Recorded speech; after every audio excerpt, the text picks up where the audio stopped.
Hello and welcome to our Thanksgiving Bake-A-Thon for No Kid Hungry. I am Chef Duff. You guys, thank you so much for tuning in.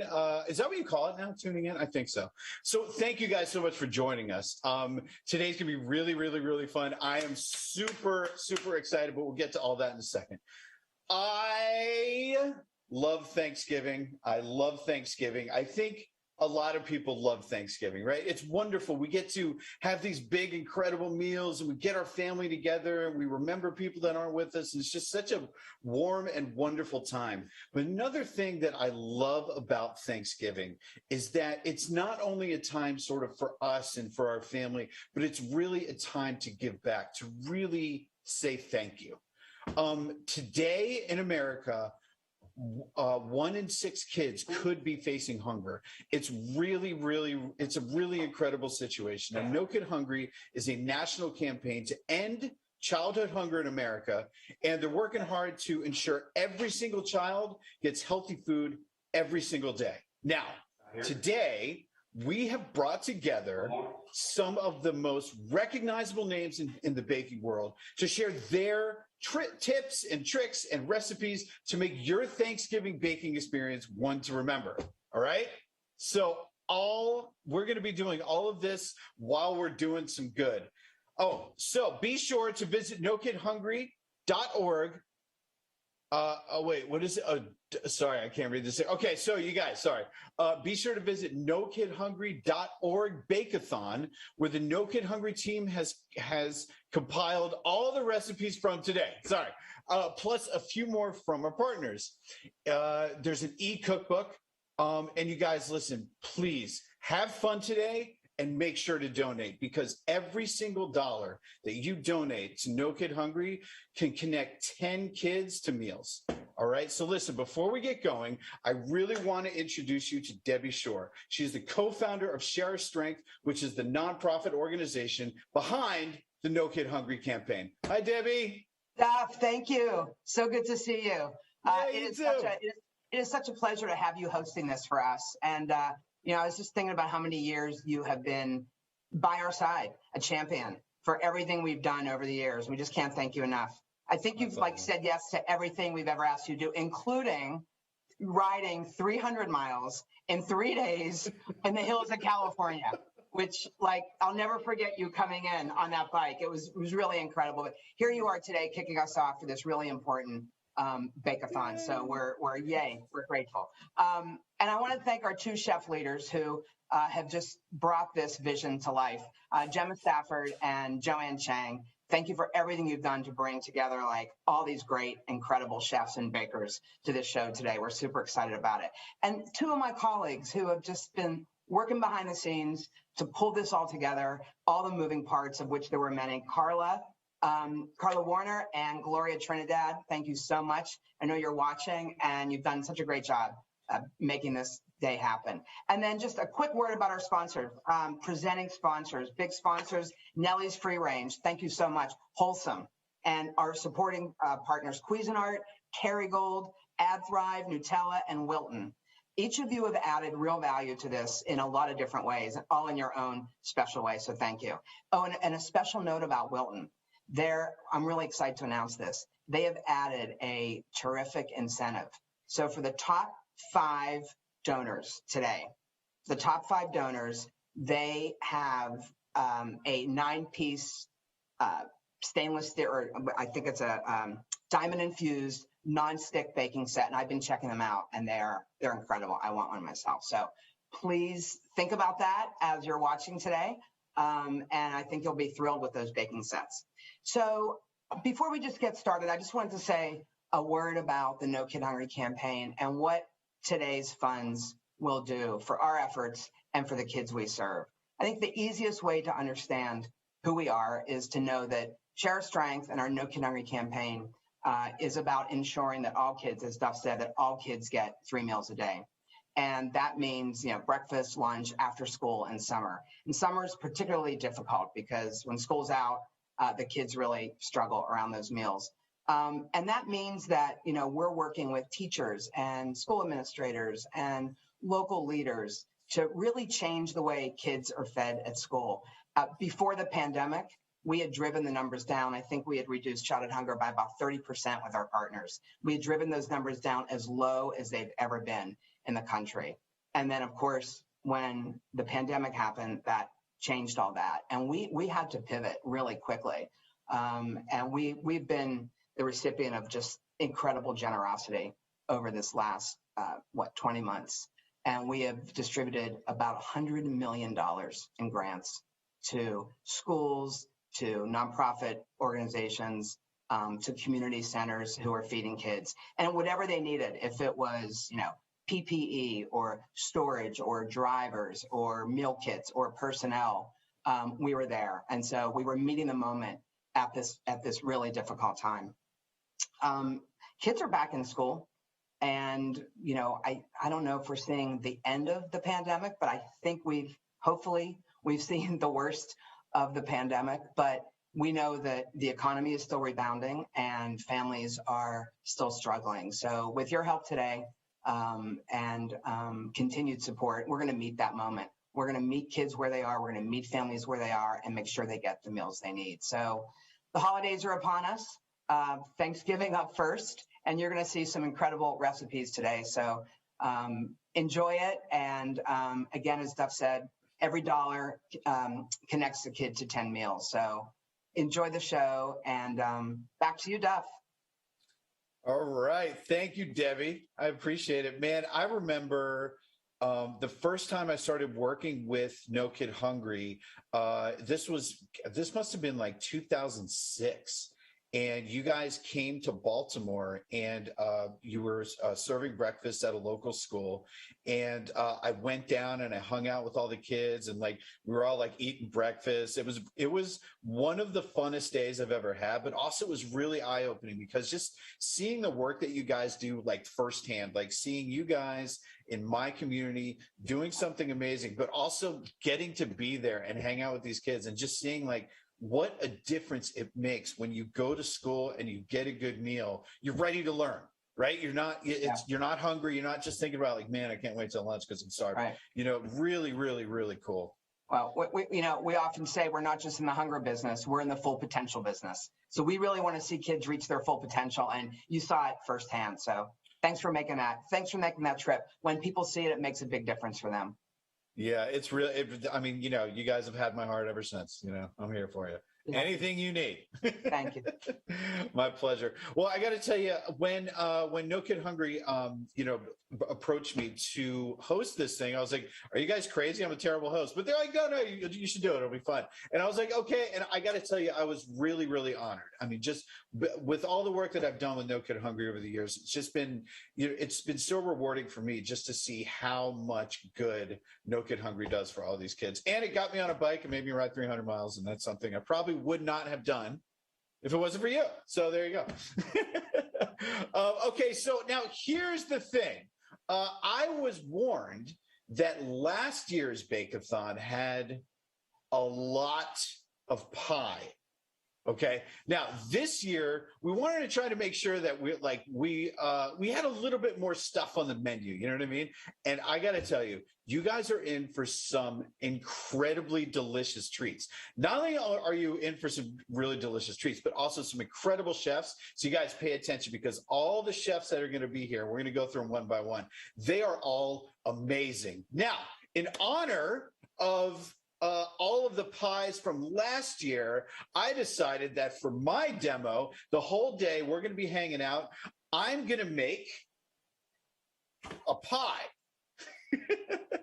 Because here's the thing, for me, pies are actually one of the more difficult things in the pastry world. There's a lot of little things that you got to do right. Now, I'm going to be making a Dutch apple pie. Now, I don't know if any of you guys knew this, but my first job was at McDonald's. And that was kind of my first real introduction to apple pie was McDonald's apple pie. And I think personally, McDonald's apple pie is delicious. I love those things, especially because they stay hot for 36 hours. So what I try to do is when I make an apple pie, I try to make my pie kind of like McDonald's. And the thing that sort of distinguishes a McDonald's apple pie is the goo, right? It's the goo inside. It's not just a bunch of apples. There's this goo, this apple goo. So what I do is I make the goo. right? Now, what I got here is a big jug of apple cider, right? This is like unfiltered, good kind of flavorful, dirty apple cider, right? I'm going to pour it in here into this pot.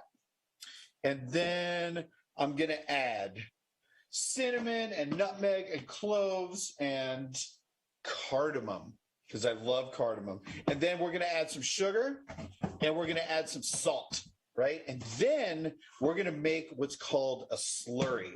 Now, a slurry is cornstarch and a liquid, and you use it to kind of thicken things, kind of like General Tso's chicken, like the goo on the outside of that is a slurry.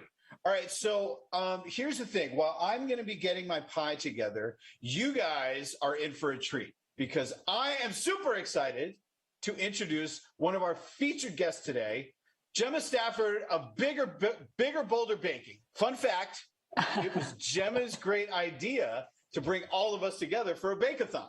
Hi, Gemma. Hi, Duff. How are you?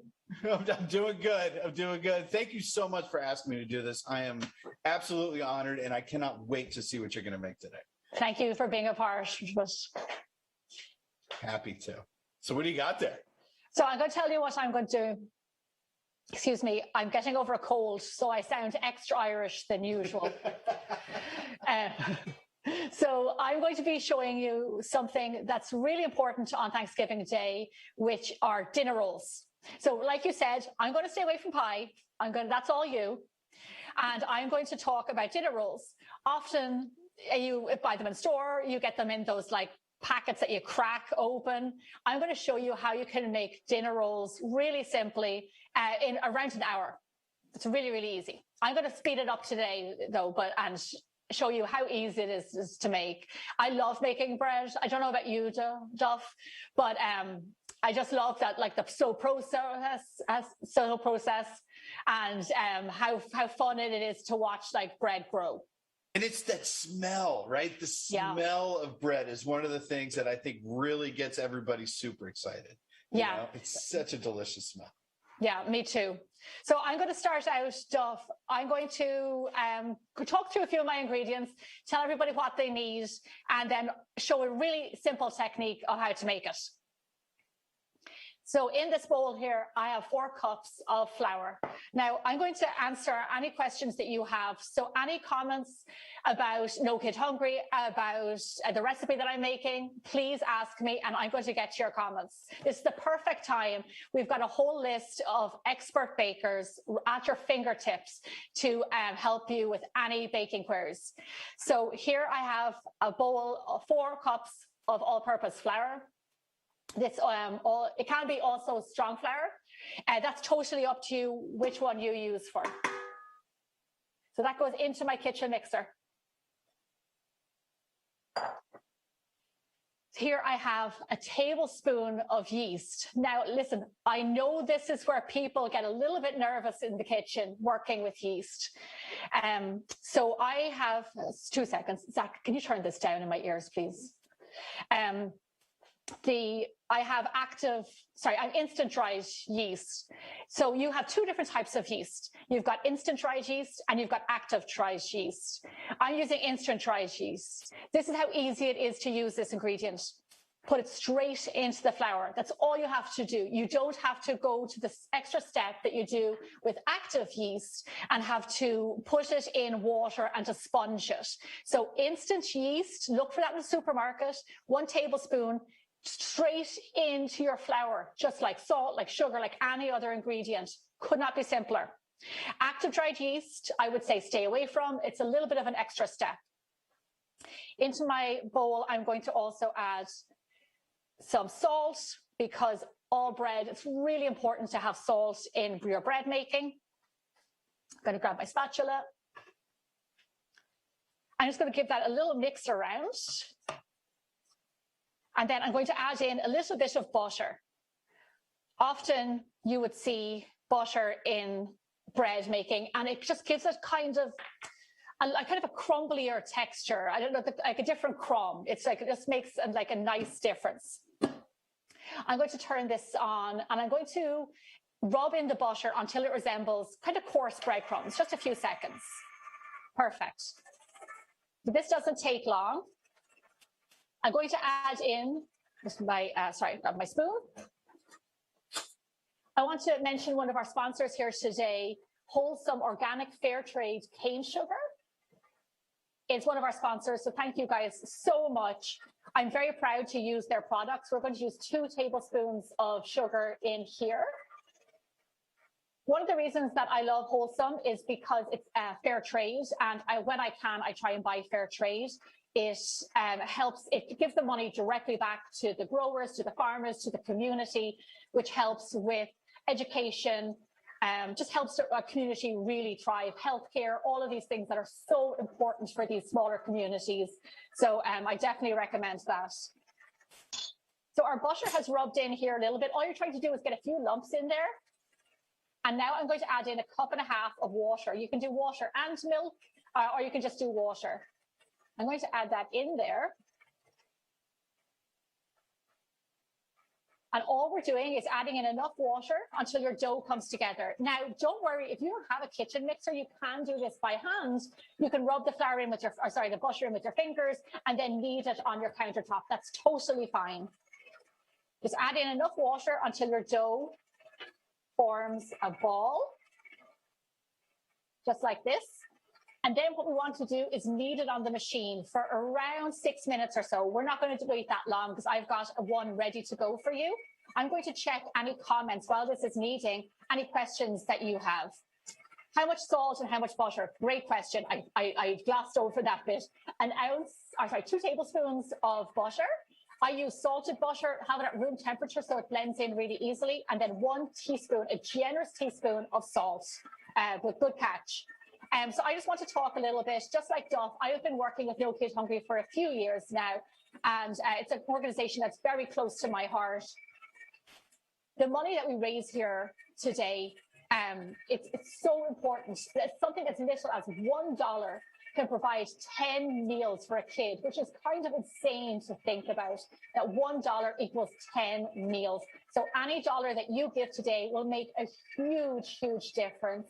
You can donate by texting. The number is on the screen. You can also donate by going to nokidhungry.org/Bake-A-Thon, and you can donate there. And even when the Bake-A-Thon is over, you can always, there's always a way to donate. Go to nokidhungry.org. But it's just a wonderful organization.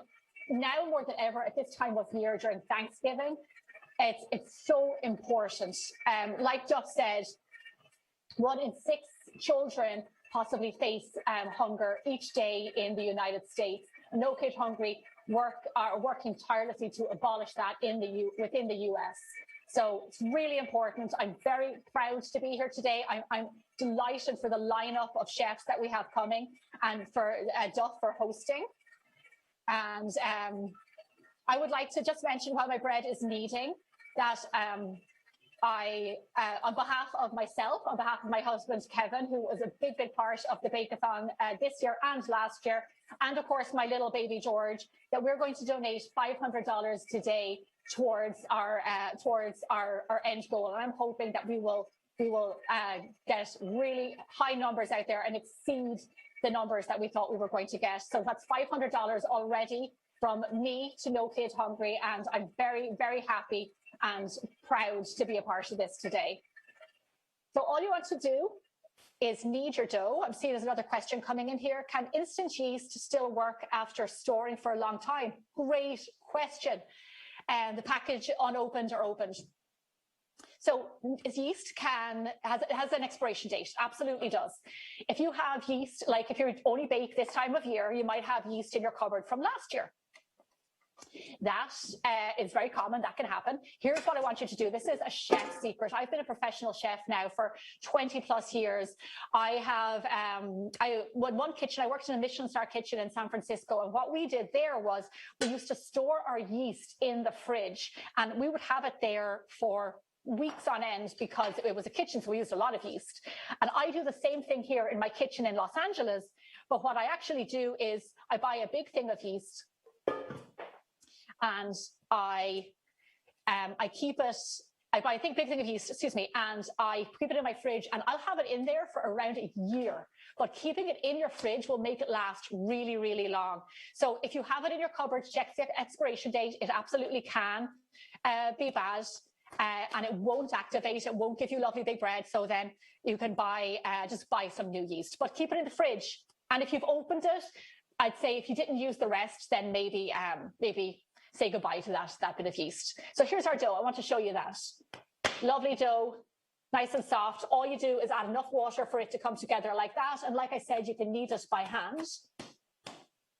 Now, I'm going to show you what you do here. What you do is put it into a bowl, an oiled bowl, let it proof for around, you can do this fast. Like I said, an hour dinner rolls. You can do it for 20 minutes. You can also leave it for as long as up to 2 hours. That is totally up to you. Here is one I prepared earlier.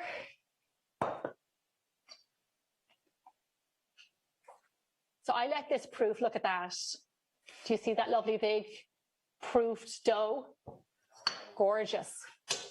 I want to show you, this is one of my baker's tips here. I've done this for quite some time, and I buy a shower cap just at the pharmacy, and instead of using cling wrap over and over again and having to throw it away, I use a shower cap. I put it over my doughs when it's proofing, when it's resting overnight, and even over like my other baked goods. And it just keeps the air out, which is so important when it comes to bread making. You don't want the air to get on your dough because it'll get a skin. And it's a sustainable, really great resource. I paid $1.50 for this. So just think about that the next time you go to the pharmacy. So here's our dough. Now, I'm just going to knock that out. I'm going to cut it in half. And all we're trying to get here is around 16 rolls. For those of you who have a weighing scales, if you want to weigh this, it's 2 ounces a roll. So it's kind of easy to do it this way. I'm going to check in on your comments while I'm just rolling this out. What number on the mixer did you do it? I had it on a medium. So that's a great question. What number did I need the bread on? I had it on my mixer around a 5. So just a medium. Most mixers, most household mixers, they always say never knead on a high speed. I don't think it's very good for them. So a medium is kind of where you want to be. So we're just going to cut each log into 4. 1, 2. I don't have to count all this out loud. You know how to count. There we go. And I'm going to show you a technique that really seems to puzzle people. And I'm going to show you an easy way to do it. I worked as a bread baker for many years. I worked in Northern California in Tahoe, and I used to have to be a bread baker at 1 o'clock in the morning. And we used to have to go in and make a whole pile of doughs. It was snowing outside. It was in the middle of the night. And we had to go in and make doughs for the restaurants. And it was a crazy time. But one thing I learned while I was there was how to roll bread rolls properly. Now, often when we do bread, we always say, and I say this, flour your surface. We always say, making pastry, flour your surface. Making bread, flour your surface. Don't flour your surface. Here's what we're going to do. We're going to grab 2 pieces of dough. I just cut those like that. Here's what we're going to do. Push them into the counter. No flour. Absolutely no flour, because if you don't use flour, it lets it adhere to, is that my word, adhere? Okay, adhere to the countertop. And when you shape it, when you push it down with your hands, it makes these perfectly round balls. And then you get a little seam on the bottom, which is totally fine, but it's on the bottom, it's not on the top. Look how smooth those are on top. One is bigger than the other. I'll show you again. 2 pieces of dough, and you just push them into the countertop. And by doing that, you get this kind of a round shape, and you kind of cup it in your hand, just like that. Now, I have done this probably thousands of times. So it does take some practice, but it is really easy. Look at that. There we go, smooth dinner rolls on the top, and then the seam is on the bottom. just like that. I'm going to check in on some questions while I'm rolling my dough. Okay, so somebody asked, do I use salted or unsalted butter? And that's a great question. I wonder what Duff thinks about this, but I always use salted butter, always, always, always. I grew up in Ireland and we have access to amazing butter. Kerrygold is one of the sponsors here today for our No Kid Hungry Bake-A-Thon. And I grew up on that butter, and it is some of the best butter. And it's salty, it's really rich in color and in flavor. And I always use salted. They have an unsalted version, but I always use salted. Salt is flavor. You know, even when you're baking, often people think that it's just for savory, but it's as important in your sweet baking as it is in your savory cooking, especially when it comes to bread. So that was a really great question. So I just want to say to everybody, thank you so much. I'm seeing that the donations are ticking in there. Thank you so much. For those of you who have just joined the live right now, you can donate to No Kid Hungry by going to nokidhungry.org/Bake-A-Thon, or you can donate by texting. All that information is on your screen. And like I said, $1 equals 10 meals. So just think about that today when you go to get your $5 cup of coffee. Or when it often runs past, it often goes through my mind. I think about that. But yeah, it's such an important organization this time of year more than ever, especially when kids might be at home when they're not at school.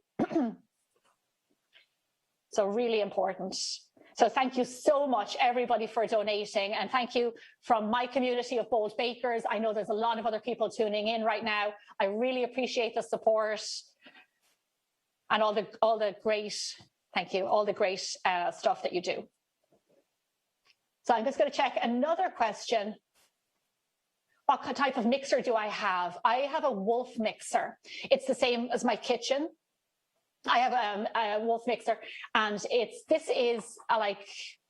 this isn't really a household mixer. This is industrial. It is made for the household, but for the amount of baking that I do, this is the kind of machine that I need. It is absolutely fantastic. It is really powerful, and it's amazing with bread doughs.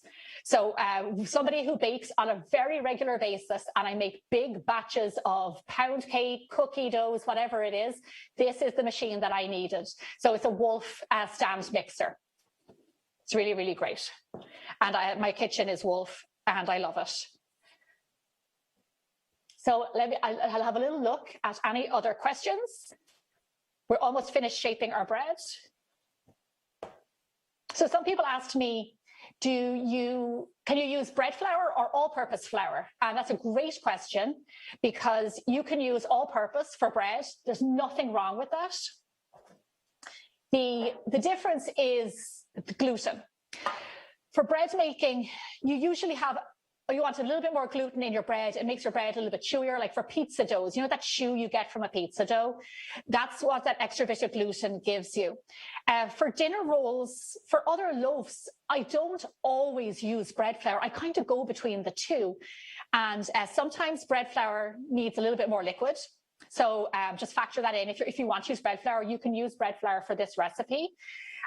Or you can use all-purpose flour. It's whatever you have. The results will be very similar. I would say when it comes to bread flour, I always do for my pizza dough, always. So we're going to do 4 rolls by 4. Some of my rolls are a bit bigger than others. But that's okay. They're all going to taste the same. 1, 2, 3. Let me just count this out loud. 4. And place them into a 9 by 13 baking pan. I just greased it there a little bit. There we go. And these are going to rise up beautifully. Look at that. So you want to give them a good bit of room. I know it looks like there's loads of room in between these, but they will rise up. They'll get lovely and puffy, and it'll take up the whole tin. And I'm going to show you some finished rolls now in a minute. Look at that. So there we go. I'm going to cover this. Oh, here it is. The good thing is about this as well, about your shower cap, is that you just wipe it. to get it clean, and then you use it again. So here's our shower cap again, making a second appearance. Cover over your pan, like that. Set these over to the side and let them proof. So proofing bread dough is when you want it to rise up, you want it to grow. If you want to do this in a hurry, because like I said, these are 60-minute dinner rolls, what I do is I turn on my oven, I let it heat up at 350 for a few minutes, turn it off, and I pop in my bread. And that little bit of boost will help proof your bread much faster. If you have time, leave it over here on your stovetop and let it proof. And it'll take around an hour and a half, something like that. But it's really easy to like just speed up that process and pop it into the oven. I'm going to check in on your comments just while I'm waiting for the bread is about to finish in the oven. Let me see, what kind of countertop do I have? It is, what kind of countertop? Quartz. I couldn't. My brain, I just totally blanked on that. It's quartz, it's not marble. That's a great question. So quartz doesn't stain the way that marble does, and with the amount of cooking that I do is really important because I do get a bit messy and it gets stains on it. The thing about marble and quartz that is good is that it retains it. Marble, when it gets hot, it stays hot. When it gets cold, it stays cold. So if you're rolling out pastry and your pastry is cold and your counter is cold, it'll stay cold. So if it's hot, it'll stay hot. So those have benefits and those have disadvantages. But yes, what you can do, and I've done this before, is go into a houseware stores, buy a slab of marble. So you don't have to go and outfit your kitchen with a whole marble counter. Get a slab and use that for your baking and your bread making and your pastry making and all that stuff. And it really, really makes a difference. I did that for years. Do you have a proof setting on your oven? Do you ever use a proof setting on your oven? No, I don't. And I'll tell you why. This is a brand new kitchen. I've only moved into it. I'm a creature of habit, and I tend to do the same thing over and over again. And because I've always proofed my rolls on the countertop, I proof them on the countertop. I just realized that my oven does have a proofing setting. So you don't have to turn on the oven and pop them in there. You can read the manual for your oven, take 10 minutes to do that, learn how to do it, and then put them in. So that's what I'm going to do over Thanksgiving. How long do you need the bread on the mixer? Around 6 to 7 minutes, and not long. How long does the dough take to rise?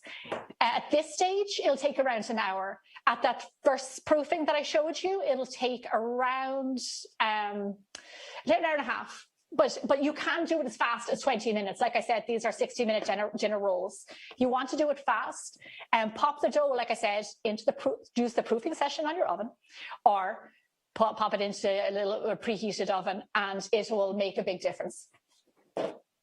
So here we go. Our dinner rolls are done. Oh, I forgot to brush them. Oops-a-daisy. So here are our dinner rolls. Before I put them into the oven, I got carried away. I was supposed to brush them, the raw dough with garlic butter. You bake them in an oven at 400 degrees, 200 degrees Celsius for around 20 minutes. They really don't take long. And then once they come out of the oven and they're hot, just like this, brush them again with the rest of that garlic butter. I got carried away there and I forgot my step. Just like this. Now, while I'm brushing these, I just want to remind you the whole reason that we're all here, and that's for No Kid Hungry. Today, I'm seeing that the donations are like flying in. It's really fantastic. Thank you so much for your support. Even $1 goes a long way. 10 meals from $1, which is it's pretty incredible. So no matter how little you have, that little bit can make a big, big difference. So thank you so much. I really appreciate it. And thank you to the rest of the chefs here that are joining us today. We have an amazing lineup.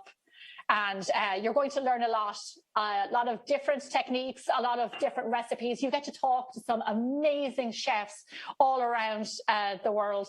And I'm very proud to be a part of that. So let's check this out. Let me put on my little gloves. It's important that you do a little song. Look at that, dinner rolls. And here's what I'm going to do. I'm going to take them out of the tray there. Bread making, like Duff was just saying, it's so satisfying. And that smell that you get in the kitchen, it's worth it. So if you do anything this Thanksgiving, try and make your own homemade dinner rolls, just like these ones. I think Debbie said the recipe for this, I think, can be found on NoKidHungry.org. And so you can find all that information there, along with all the other recipes that you're going to see today. And I just want to remind you that you can donate by texting. The number is on the screen, or go to NoKidHungry.org/Bake-A-Thon. And you can donate there. And we'll be here for the next few hours.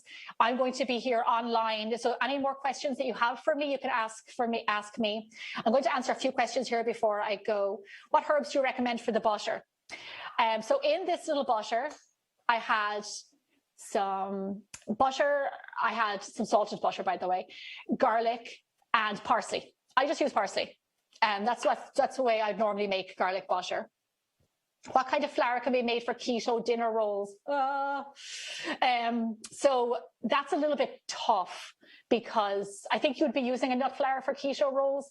I've never made a keto dinner roll before, so I'm not an expert on that. If you were saying gluten-free, it might be a little bit easier. Using an alternative flour when using yeast can be quite tricky, but I'll look into that and see if I can find anything. I'm not 100% sure. Could I use this recipe for pull-apart monkey bread? That's exactly what you can use it for. That's a great idea. It's just a basic bread dough. So if you didn't want to make rolls, you could make this into 2 loaves, put it into 9x5 loaf pans, or you could use it, get a bundt pan, break it all up into tiny little bits, and make a monkey bread. You can dip that bread in a caramel, make a sweet monkey bread, or you can dip it in seeds, dried cheese, dried herbs, and make a savory monkey bread. That's a really, really great idea. I like that. Does rising time change if you use a different flour? No, doesn't. That's an easy question. No, it should be all the same. And let me see, anything else? And people asked, how long do you wait until you kind of pull them apart? Let them cool down.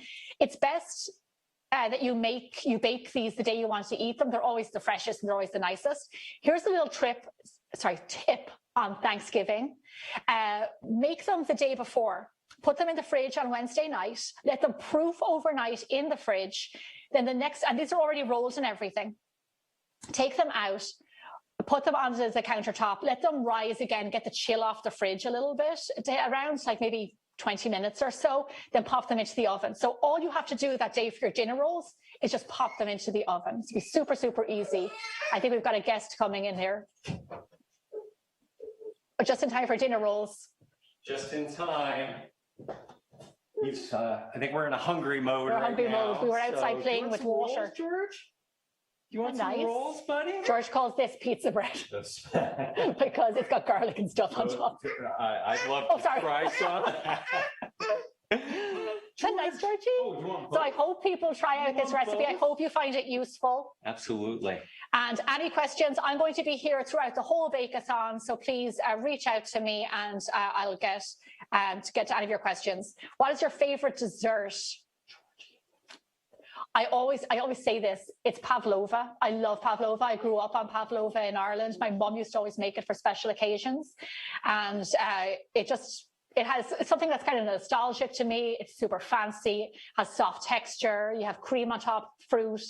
It's one of my favorite things. For Thanksgiving this year, we have a group of people coming over and we're going to do some pies. And we're not going to do pumpkin pie this year. I have a recipe for a chocolate fudge pecan pie that Kevin loves. One of my favorites. So we're going to do that one. And I was thinking of also doing a pavlova. And that was mainly for me. Feels to me more Christmas time. No, well, you can never. That time, it's not. You can do anything. You can do it whenever. You can do it. Excuse me. Could you use this to fill cinnamon bread? Oh, you could absolutely use this bread. You add a little bit of cinnamon to the dry dough, to the flour and those ingredients. Then pop in some raisins. When you add in your water, add in some raisins. Proof it. While that's proofing and the raisins are in there, they will hydrate, so they'll get lovely and plump. And then just do the bread exactly how I showed you. Knock it back, make it into loaves, rolls, whatever you want to do. And then you get this lovely cinnamon bread at the end, and you have these lovely plump raisins. If you wanted to add in a little bit of extra sugar, and just to make it a little bit sweeter, you can totally do that, but you don't have to. And it also makes great toast. So I would like to say a big thank you to everybody for donating so far today. It's really incredible to see the support. There are so many families out there that will benefit from your donations. And I'm delighted to be here to be a part of it. George says thank you as well. Did you say thank you? And he did. Oh. He did. And again, as Gemma said earlier, we're matching up to $500 of donations during Gemma's segment right now. Make sure your donations keep coming in for the rest of our bakers as well. We really appreciate everyone's support. Appreciate your support for tuning in. And we've got hours more baking, Gem. You have a lot more baking to go. And you'll be back. I'll be back. I'll be back here throughout the Bake-A-Thon. Yeah. So I can't wait to see what everybody else has made. There's a great lineup. And I'm just thrilled to be a part of it. Me and Mommy. Did you say thank you? We're working on our manners right now. Did you got say great thank manners. I love it. So.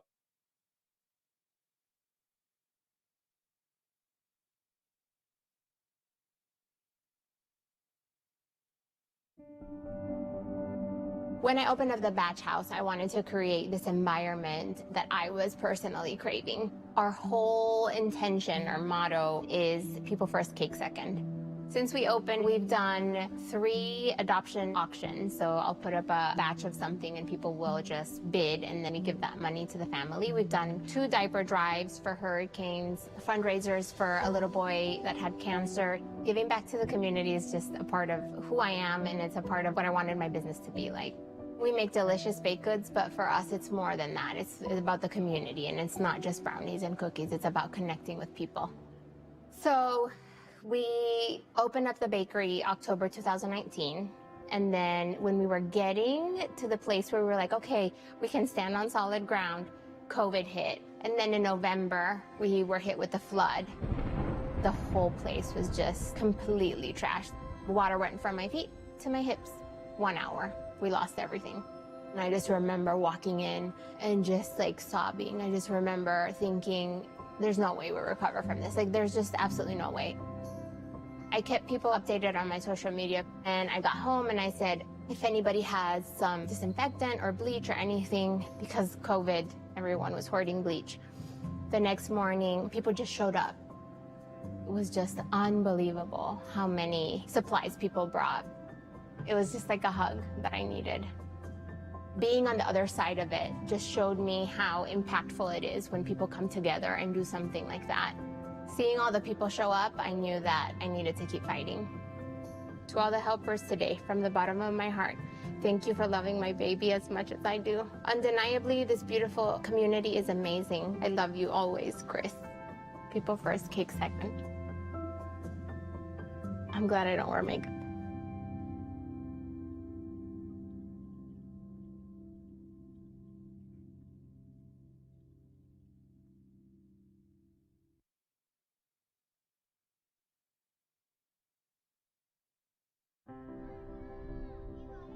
Every kid needs 3 meals a day to grow up happy and strong. But millions of children in the United States are living with hunger. Along with our partners, No Kid Hungry is changing that. Here's how. Helping schools and communities create and run meals programs for kids.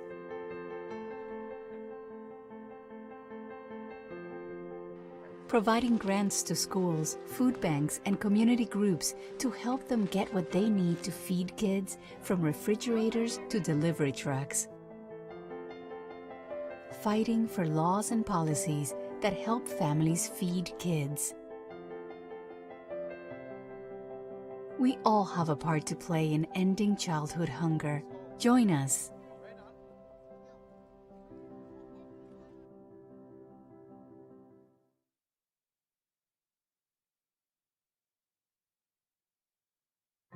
Hey everyone, I'm Jocelyn Drexinger, founder and baker at Minton Mallow Kitchen and recipe developer at Nellie's Free Range.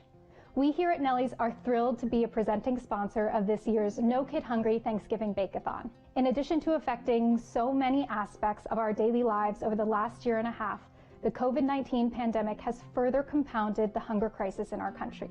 Today, 1 in 6 children could go hungry due to the coronavirus pandemic. Please join Nellie's in helping to feed these children by donating today to No Kid Hungry. Every dollar you donate can provide up to 10 meals for a child. Today I'm going to be showing you 3 super easy recipes that are made with ingredients you likely already have in your kitchen. They're customizable and small batch, which will help you to use up those leftover ingredients from a weekend brunch or a big family breakfast to provide your family with a new nourishing meal while still helping to reduce food waste. So let's get baking. Okay, so for our first recipe, we're going to do French toast cups. We're going to start by making our custard, and you're going to use your milk. It's 1/3 cup. Then we're going to crack in 1 Nellie's Free Range egg.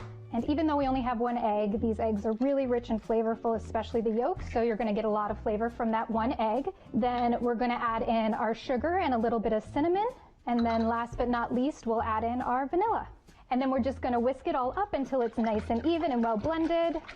Then we're going to take our cubed bread here, going to toss it together until all of that custard is soaked up by our bread. Grease those cups well. Transfer all this mixture into 3 cups. Then we mix the cinnamon and sugar, which was 2 tablespoons of sugar and 1/2 teaspoon of cinnamon. And you can just sprinkle this on top.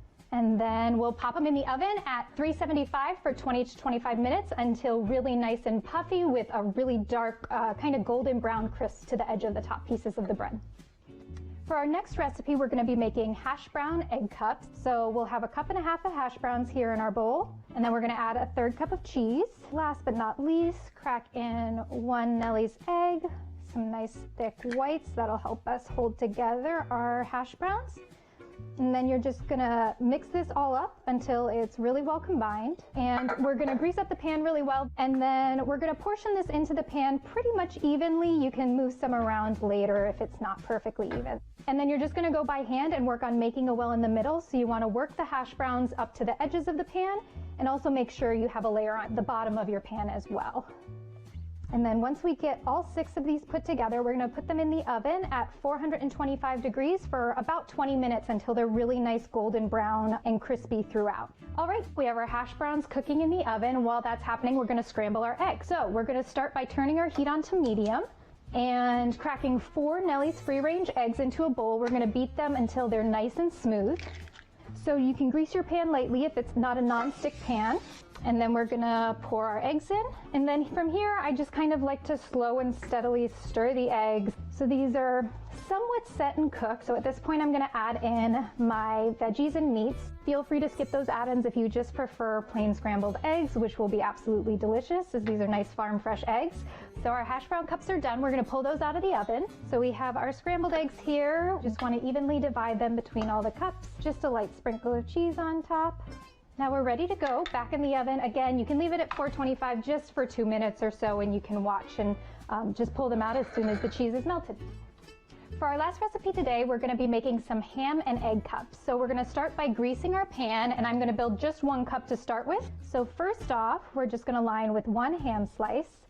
And you want to try to kind of work it down into the corners of your pan. Then we're going to add some chopped veggies. This can be whatever you have left over in your fridge, and they're totally optional. Then we're going to take a Nellie's egg and crack it right into our cup. We're going to then finish with a little bit of a sprinkle of cheese. And last but not least, a little sprinkle of salt and a little sprinkle of pepper. And then from there, you can go on and make as many more egg cups as you like. These are ready to go in the oven, and we're going to bake at 375 for 20 minutes. That's going to bake them fully through, so if you'd like your eggs a little runny or jammy, you can bake them more for 15 to 17 minutes. Thank you so much for baking along with us today. You can find all the details for these recipe instructions on our website at nelliesfreerange.com. Simply search muffin pan recipes and you'll find everything you need to mix some of these up for your family. We hope you enjoy making these recipes and many more throughout this holiday season, and thank you so much for joining Nellie's and No Kid Hungry in helping to fight childhood hunger.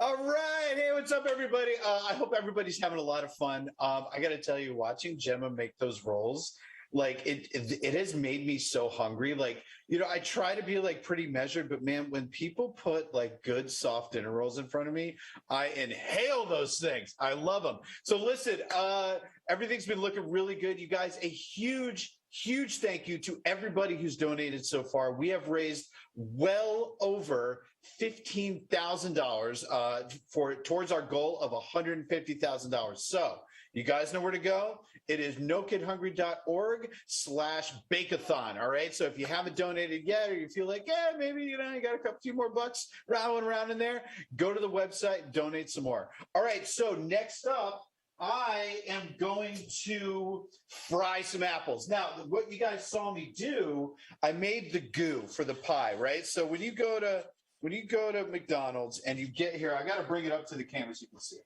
because it's so sexy. Look at this. Look at, oh, that's the goo, right? That's what's going to kind of bind up the apples together.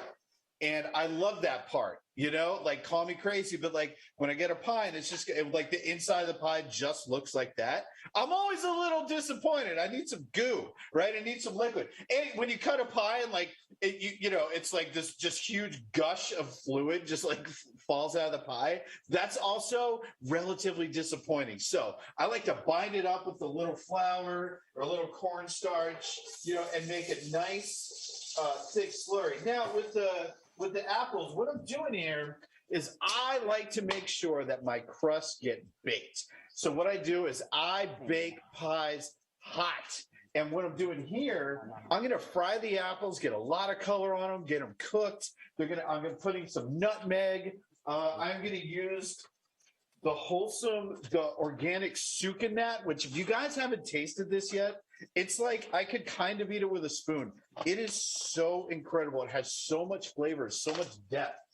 So I'm going to be using that. And the butter I'm using, by the way, is Nellie's. Nellie's, thank you so much. This butter is delicious.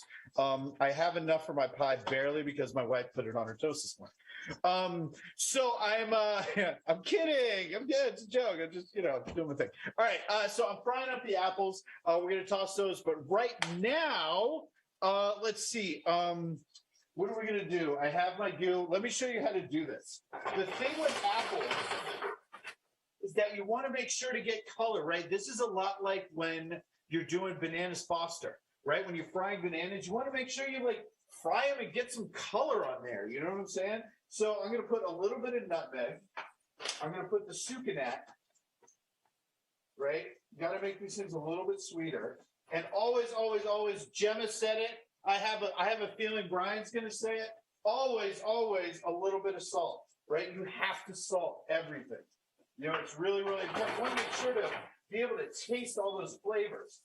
So I'm frying the apples in butter and sugar and nutmeg, right? And I'm really frying them hard. I want to get some color on there. I want some caramelization, right? When you fry those apples and you start caramelizing all the sugars in there, all those flavors start to come out. It's really, really, really nice. All right, so listen, while those are frying, I think I should introduce our next chef. Next, you are going to learn from Brian Hart Hoffman, who's the talented editor-in-chief of Bake from Scratch magazine. Brian is also a returning baker from the event last year, and he's sharing with us a recipe for Thanksgiving morning when everybody always feels like cooking. Brian, what's up, man? Hey, how's it going? I'm so happy to be back for year 2 of this amazing Bake-A-Thon, and I'm just happy to be here. And you said that pie was the theme of last year, and it really was. And now I'm like, Gemma had yeasted bread, and now I do too. Like maybe this year's theme is all about baking with yeast. I don't know. Man, I thought you were going to make that Applejack bundt cake. I know when you commented on the photo, I was like, well, I'll send one for you, and then we might do it in next year's Bake-A-Thon. How about that? All right, that sounds good. That sounds good. All right, so Brian, what are you going to make for us? So I am taking care of your Thanksgiving morning with what I have called the most epic cinnamon roll I've ever made. And it's basically a pan of centers. I mean, we know that everyone eating cinnamon rolls really only wants to reach for the center, pull it out, and then the dry part around the edge is just like the vessel by which we got to the center. So I'm going to show you 3 amazing things today to get a pan of centers, and you're not going to be disappointed in any part of it. But before I do that, I want to kick things off by introducing my coworker, Brooke Bell. She is reading your questions live so that I can answer them during the time that I'm baking with you today. And I also want to offer a donation challenge for the next 30 minutes while I'm baking. If we raise $500, I am going to match that donation and donate $500 at the very end. And I've already got a few fundraisers on the way. So today on Instagram, I am doing a fundraiser for No Kid Hungry. There's already $300 donated there. So if we see your donations go up even just $200 in the next 30 minutes, which we can do more than that, let's do 1,000. But I will donate $500 so that you are getting a match to your donation. So I thank you for all of your support. When we started publishing Bake From Scratch magazine, the very first issue, we included a feature of the bake sale program that No Kid Hungry has. And ever since then, I have just found my heart being pulled into fighting hunger with No Kid Hungry through any way that I can. And I'm making cinnamon rolls, but you see that my sweatshirt says croissant, so the theme may be a little confusing. But this year, I had the honor of being invited to participate in Williams-Sonoma's spatula program that supports No Kid Hungry. And I'm also using an overhead camera today, so I'll go overhead to show you. I was able to design a spatula and a towel that has croissants on it. So this is my theme for this year, and you can see that the No Kid Hungry logo is on the back of the spatula. So I was so honored to be one of the hunger fighters that was selected for that. And then I've also taught a series of workshops this year where every dollar we raise from ticket sales goes to No Kid Hungry. And then we've also hosted bake sales in the past, and I can't wait to get back and do that again. All that to say, you can get involved and support No Kid Hungry every single day, because as we know, just that $1 makes a huge difference to provide 10 meals to children in food insecure homes.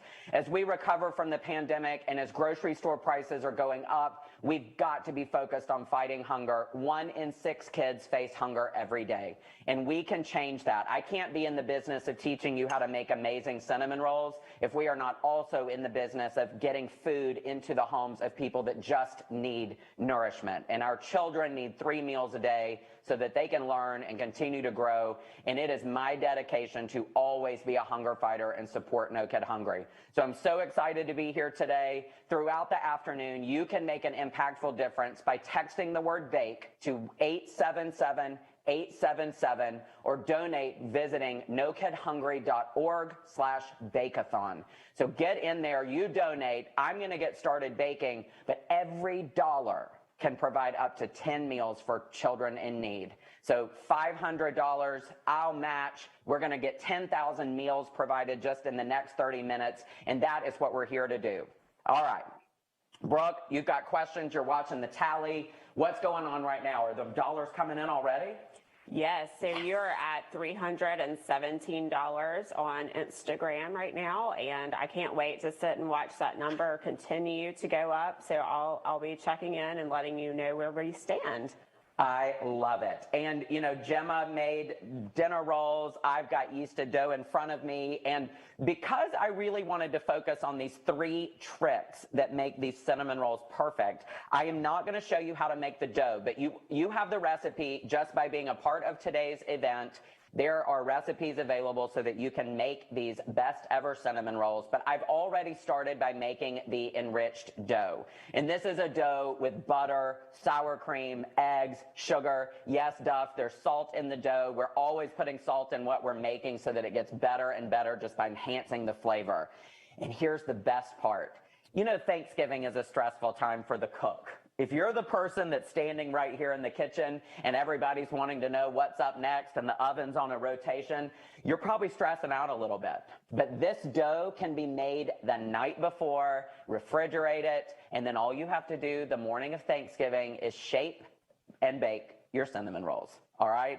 We're doing it really easy for you this year. We've got you covered, and I can't wait to show you my tips and tricks. I'm gonna start by taking my dough out of the mixing bowl, or the bowl that I did the first rise of my dough, and then I punch it down. It's a little therapeutic. So you take your plastic wrap off, and I love working with cold dough too, but this is how you would punch it down. I did that a little while ago so that it's rested and ready for us to get started. And then I'm just gonna take a little bit of flour and dust the counter so that the dough doesn't stick. And what I'm gonna do first is I'm gonna roll my dough to an 18 by 12 inch rectangle. And here's the part that I love to talk about. Refrigerated dough is chilled and it's so easy to work with. It's not as sticky as you may find when you just make a dough and then let it rise and punch it down. So here's another like baker's trick. The next thing I want to show you is we want to start getting our dough in the shape that we're going to work with. And in this case, it's an 18 by 12 inch rectangle. So I'm going to start by just shaping this into a rough rectangle so that the rolling pin knows what to do. Take your rolling pin and use a little bit of flour just to dust the rolling pin. It shouldn't be too sticky on the dough, but if it is, you could do just a light dusting of flour. And then we're going to start by rolling the dough. And when rolling dough, a lot of people think you have to put your body weight on the rolling pin and really give it a workout, and you don't have to do that at all. Start by taking the dough and just giving it a little bit of a rough, like tap with the rolling pin, just to start getting a nice even texture. And I can feel the dough's just a little bit sticky right here. So I'm going to put just a little bit of flour down so I can get it rolled out beautifully. Then, after you get the dough kind of in that like relaxed state, the dough wants to be relaxed, and if you notice when you're rolling that it is kind of shrinking, that is your indication that the dough needs to rest. You just walk away, have a cup of coffee, or if it's Thanksgiving, have a glass of wine, a mimosa, you know what I'm talking about. Come back and then roll the dough. So I've got refrigerated dough. It's not sticking to the counter, but if it did, I would just put a little bit more flour down. Then I'm just going to start rolling in the direction that I want the dough to go. So in this case, I need an 18-inch rectangle. I will show you this. You're always going to be fighting rounded edges, and everyone says, what am I supposed to do? Take your rolling pin on the diagonal, and you're going to roll towards the corner to get the shape that you're looking for. And there's another method I'll show you too for rolling into the corner. As you roll into the dough, and again, always pick up the dough and move it, you may have a little bit of a thicker end right here. And you can just take your hands and lightly stretch into that shape to get the corners, because this is how we're going to get the perfect shape of our cinnamon rolls. So then come back with your rolling pin, and you can start keeping a nice eye on what we're doing. And if it rounds back up, just take that rolling pin and roll into the corner. So I just do this the entire time. I'm not putting a lot of body weight on this at all. A little sticky right there. And then I'm just going to get the right dimensions. But like I said, the dough, we don't want it sticking, but it also doesn't mind being stretched just a little bit too. So that's the nice thing about working with your relaxed dough. You can get that perfect rectangle shape very easily. Now, I'm not sure if I'm at 18 yet, so this is 6 inches. So no, I've got a little bit. Brian, you got to stop talking and roll the dough. Brooke, are there any questions or anything we can talk about right now? Tell me those donations are still coming in. I'm rolling dough. People are donating. We're ending hunger and getting cinnamon rolls. We are still at $317, and we need those donations to come in this afternoon. Now, that's only on my Instagram. That's right. So if you're using the text the word bake, or you're on No Kid Hungry's website, dollars are rolling in there too. So maybe we'll get an update.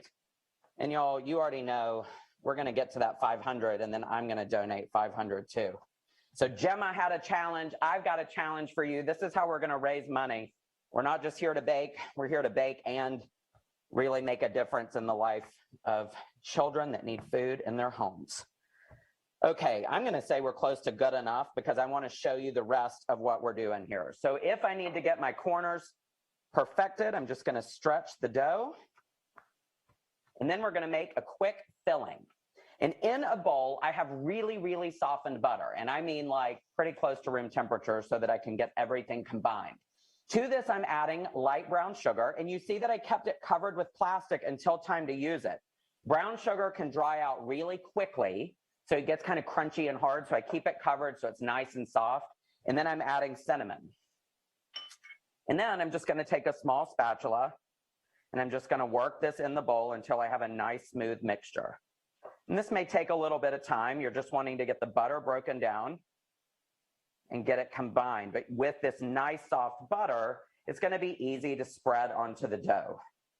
Brian, we have a really fun question while you're working on that. Excellent. What is your go-to recipe to bring to holiday parties? Oh. Kind of depends on the type of party, right? I was going to say, I think it changes all the time. One of the best parts about being a baker is I challenge myself to do something different.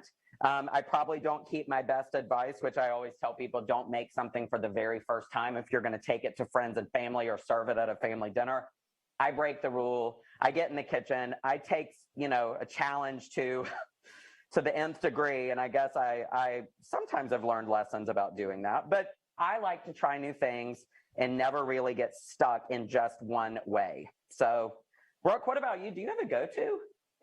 Again, I do think it depends on the type of party. I mean, again, a great cookie recipe is always, a really portable, easy to eat treat. When you're gathering. Yeah, I always think about how I'm going to take it and deliver it too. With groups of people. I think some fun, savory ideas like a gougere or something like that. Just that perfect with champagne. Perfect, yes. Beginning of the party bite is always a great one. All right, you can see it took just a little bit of time, but I got all of this combined, or close enough to all the way combined. I feel good about it, so I can show you how we're going to move on. So then, always remember this. Fight the urge to take this entire filling and pour it into the middle of your rolled dough, because you're going to have a really hard time then spreading it all the way to the edges. And you're going to be mad and say, Brian, this wasn't the easiest cinnamon roll like you told me it was. So watch what I'm doing here and just get your filling spaced throughout the dough. But remember, we need to leave a border at the top. So I'm going to leave a 3/4 of an inch border at the top of my dough. So now I'm going to get all the filling off. We've got to get every last bit. And Brooke, if you're keeping a watch on my time clock, let me know when I'm running out of time, because I got to get to all this good stuff as everyone's donating.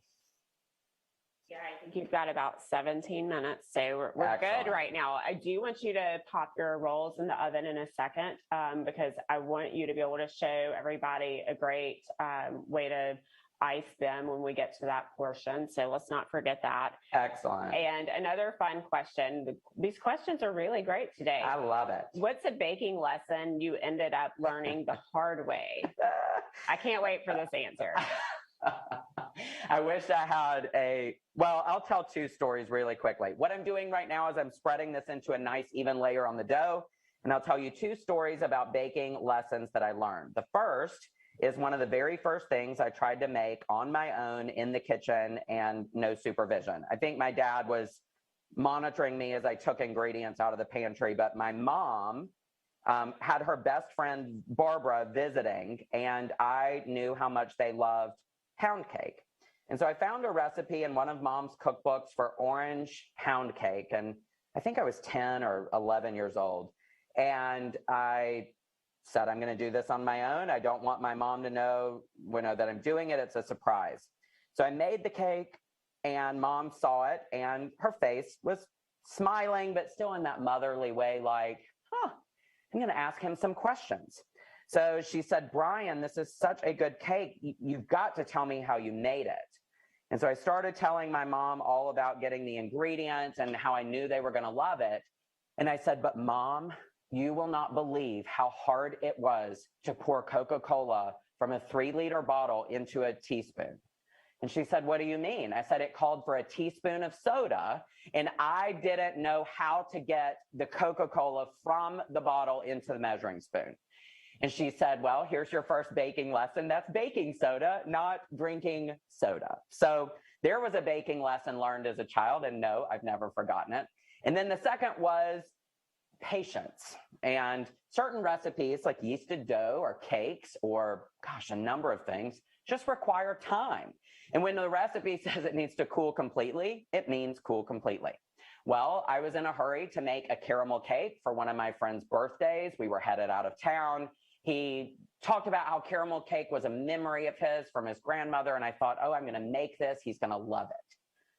And I was pushing the clock on the time. So I made the cake. The layers were not cool. I made the caramel and I started to assemble the caramel frosting and it was falling off the sides of the cake. And the layers were so warm, it was melting the icing in between. And the layers slid and slid and slid. And I think I cried and cried and cried and realized that I had completely messed up this cake. And I'll post a photo on my social media if anybody wants to watch. I share this often as a baking learning lesson. We now call the cake Jabba the Hutt. So that's the nickname for the cake. I did serve it to him. I was embarrassed. Anyway, lesson learned, right? Did it taste good? No. Oh, because sometimes even if it's not pretty, I do tell people often it might not taste great, but it's still, you know, or it might not look great, but it's going to taste amazing. And this one, I just rushed and didn't do anything the right way. So learn from me, learn from that. Okay, so now I'll show you how we're going to get our rolls shaped and in the baking pan. So the first thing I do, I'm bringing in a 13x9 that I've sprayed with just a light dusting of cooking spray so that this is a nice nonstick surface. Then you're going to take your dough and you're going to start here. Now, normally you may know about egg washing or doing something up here on the border to seal the dough. Well, don't do that for this recipe because it's one of my tricks. First thing we're going to do is we're going to roll up our dough jelly roll style and just starting at the bottom, small, nice, tight coil. And then you can use your hands to start rolling the dough. And I kind of roll from the center just a little bit so I get a nice even thickness here. And I'll show you what we're going to do too. If it's not, how we're going to fix that and have perfectly shaped cinnamon rolls. You may be looking overhead and thinking, Brian, your corners are not as square as you said they were. So I'm just going to come back in here, take the dough, stretch it out a little bit to this corner. Then I'll finish my rolling. And no, I am not going to pinch the seam here to seal it. I am going to try to get the ends here to meet up on the corner. So you can just kind of press that like this. And if you need to get a nice even thickness, you can just take your hands and stretch it a little bit until the entire thing is the same thickness from side to side. Then I'm going to trim my ends. No, you do not see a knife in my hand. Here is cinnamon roll trick number 1. This is unscented, do not use mint. This is unscented dental floss, plain dental floss.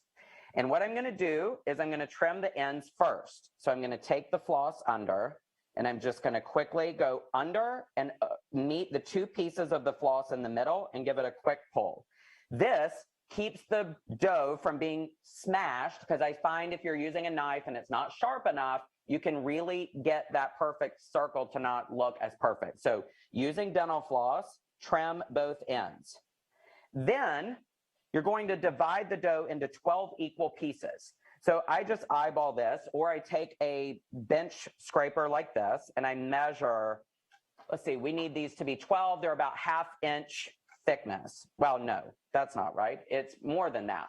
But I'm going to show you anyway. We're going to start here. I just portion this. This is 2. I need to get 6 from each side. So I'm just going to eyeball this today, but normally I would be measuring this for perfection. 1, 2, 3, 4, 5, 6. 1, 2, 3, 4, 5, 6, 7, 8, 9, 10, 11, 12. Perfect, Brian. And then I'm going to show you what happens when one may not be the perfect thickness. So you eyeballed it like I did. Okay, we didn't measure it, but it's okay. We still want them to look perfect in the pan. So quickly, I'm just going to take my dental floss flat under the dough, and I'm going to start cutting each piece. And then remember this dough that I told you we're not going to use the egg wash to seal it or pinch. Take this part of the dough and tuck it under the bottom of the cinnamon roll. This creates a little bit of a barrier to keep your filling from melting out of the cinnamon rolls in the pan as they proof and bake. Then, and I'm going to show you this quickly. Brooke, what's the time on this? Am I doing okay? You have about 10 minutes. Oh, so we've got time. Here, let me put this pan in just to get it nice and warm so I can show you what it looks like when I take it out of the oven in a little while. Just going to reheat that pan I've already baked. Then I'm going to show you what happens if you cut. So here's my second one, perfect piece. I'm going to tuck the tail under and place it in the pan. So you're going to have them spaced a little bit apart. And then you come in and let's say this piece is too thin. So I cut that too thin. I put it in here next to that guy and I see, oh no, it's too thin. They're not going to look right. Remember the trimmed edge from the end of the roll. I'm going to place it under. And I'm going to take the tail here and tuck it under. And now I've created a roll that's almost the same height as the others. That's like a double stack. It's yeah, and that's kind of the like baker's secret one. Like I'll reach for that one first. I know it's got a lot of goodness in there. So use the trimmed ends to be the evener that you need to come back and get the right height for your cinnamon rolls. All right. Any more of this, Brooke? The crowd going wild? I mean, again, I'm like between your two stories about, you know, kind of some baking lessons learned, that those stories alone are a reason to donate today. But okay, the fun questions continue to roll in. I love this. What recipe of yours would guarantee a handshake from Paul Hollywood? Ooh. These. I think so. These, the pan of centers. When you make these, and this is a technique, you're about to see my third and final trick for perfect cinnamon rolls. I use this for a recipe we have for hummingbird sweet rolls. That's banana, pineapple, pecan with a cream cheese frosting. Anytime I'm shaping a sweet roll, I do this floss, tuck, the tail method, and then I'm not even gonna tell you yet. The last trick's coming up, but I'm going to show you once I get all of these in the pan. Yeah, it would guarantee a handshake. This one would. Everyone in the room with me is ready for the pan to come out of the oven because it smells so good. I think this is definitely a recipe that Paul would absolutely love. So we're going to get the last three in the pan, and you notice I'm spacing them far enough apart so that we can get a second rise. We do need for this to rise for about 30 to 45 minutes until they're nice and puffed and they're touching their neighbor in the pan. And that may take just a little bit of time. I have a pan behind me that I'm going to bring in to show you after I get these last two in. Tucking the tail under, keeping that filling in place. Oh, these are so good. All right, here are the 12 in the pan. And then here are the 12 that I made just a little while ago. You can see that they have risen and they still could go a little bit longer, but for today's class, I'm going to cut to the chase. There's one more trick for perfect cinnamon rolls for your pan of centers. Here, let's cover this one and let them rise too. I'm like, we're not throwing away one bit of this dough. We're going to bake all these pans. And Brian, I think you're going to have to do one thing to show this last trick. I think you're going to have to give it a touch of heat. Let's heat this up. To be able to show everybody how the magic happens. So what I'm doing right now is I am heating some heavy cream. And I'm just going to warm it. I am not going to get it boiling hot or scorching hot. I just need it to be warm. And you're probably thinking, what are you about to do? And you've lost your mind. But I told you, you get the pan of centers from this one method. Here we go. Everybody ready? Everybody? All right. I'm going to cut this, open the microwave drawer. Here's my warm cream. I think this is a half cup. Let's go overhead for the magic. I'm going to take this warm cream and I'm going to pour it over and around the rolls in the pan. And you are probably thinking this is going to be so gooey and not delicious, but you're wrong. This is how the dough absorbs more of the moisture. It doesn't dry out, and it gives this such a nice golden color in baking. So be sure to pour it over the top of the rolls and then all around, just like that. And you would normally be doing an egg wash or something like that with bread that's about to go in the oven, but not today. Because of the heavy cream, you don't need it. Then I'm going to swap these out. Here's my pan. Oh, it smells so good. Just those few minutes in the oven. And then this pan goes in for a baking time of about 25 minutes. And I'm going to be looking for an internal temperature using an instant read thermometer. And that's just one of these thermometers that you insert into the center of the dough. And I'll show you overhead. Look at this pan of baked rolls. Goodness, we could stop here, but we're not going to do that. If you're checking internal temperature, take the instant read thermometer and insert it directly into the center. Now, these have been out of the oven for a while. We baked them earlier, so that's why you do not see the temperature reading 190. But as we were baking them, that's the temperature we're looking for on the internal. All right, a sip of water, and then more deliciousness. While the rolls are warm, because why would we wait till they're completely cool to eat them? We wouldn't. I'm going to take a cream cheese frosting. Easy to make. You can use your stand mixer, butter, cream cheese, all the deliciousness. And then we're going to start spreading it over the warm rolls. Now, the same thing I was telling you earlier, we're just going to take dollops of this and place it all over the pan. Don't start in the center and try to work all the way to the corners. We want each roll to get a nice coating of this cream cheese frosting. And you can see as you look inside the pan here, these are all so tender looking. None of them are burned. They're nice and golden brown. And then I'm going to take my offset spatula and I'm just going to work this into these rolls. Now, if this were truly fresh from the oven, this cream cheese icing would be melting into these a little bit more than we see right now. I did try to warm it up just a little bit to show you, but if you were doing it in real time, this would be melting all down into these rolls, getting them so nice and even more delicious. And when I'm icing these, I do take my offset spatula or a spoon and I kind of scrape away just so people can see the swirl at the center of the cinnamon roll. It's just a way for everyone to see that it's not a sheet cake, but it's actually pastries under here. Get this spread all over. How's that donation tally? I think we are still sitting at 317 on Instagram, and would love to see some more come in. And we have a few quick questions. Brian, where can people find your sweatshirt that you're wearing?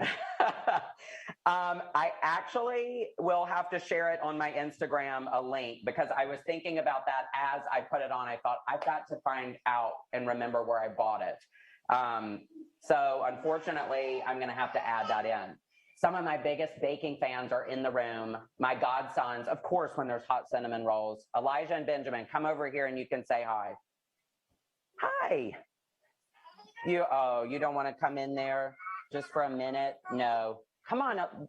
Elijah, you want to come say hi? No. We've got shy guys today, but I'm with my godsons. Of course, when there's hot cinnamon rolls, they're going to want to dig in on that too. I will post the link for my sweatshirt in my Instagram so that you can do that. But please, I'm asking you, don't worry about buying this sweatshirt. If you're wanting to buy this sweatshirt, then you should be donating right now so that your money is going to end childhood hunger. And then we can worry about getting sweatshirts and cinnamon rolls and all that good stuff. Don't forget to donate by texting the word bake to 877-877 or visit nokidhungry.org/Bake-A-Thon. And every dollar raised is going to provide up to 10 meals for a hungry child. How's my time clock? Do I have time to take a bite? Yes. A minute and a half? Man, we're riding this in. You're about to see. Oh, and no apologies here. I always go straight for the center. If you ask my mom, and I'm sure she's watching right now, you know Brian's been around when he reaches right for the center. And y'all look at this. That's like a center. Look at, yes, center. Hi, do you want to come up here? Let me wipe my hands. You can say hi to everybody. Oh, here's Elijah. All right, you want to take a bite? See, bribe your godsons with good baked goods. Hi, Benjamin, come say hi. Come say hi. Here's Benjamin. You want a bite too? Your brother took a bite. You want to taste it? Is it good? Oh, yummy, huh? Well, I'm going to get a bite too. That is so delicious. I've got icing all over my face. Perfect timing to thank everyone for watching, and I hope you love this recipe. And just so you know, I'm donating $500 to No Kid Hungry right now. That challenge was to encourage your donations, but I am dedicated to my fight to end childhood hunger. So my $500 is going in right now. And next up, you get to see a video from Dominique Onsal. Thanks for watching, everybody.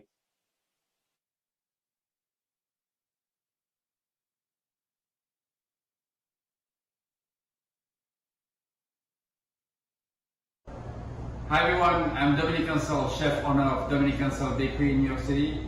And I'm so touched and honored to be a part of No Kid Hungry's Bake-A-Thon today. I'm going to show you how to make something special for Thanksgiving. We're going to make a croissant stuffing using my own croissant I make at home, of course. And this is perfect for, of course, Thanksgiving dinner.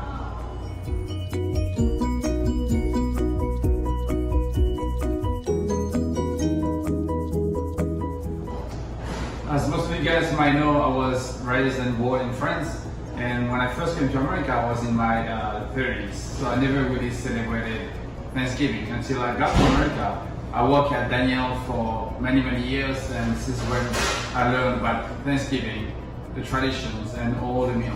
So one thing that stuck with me was the stuffing, because there were always so much stuffing for everybody, and I always got to take some home and eat it the next day in my little quart container, put it in the microwave, and it was one of my happiest times. It was just so delicious and so tasty.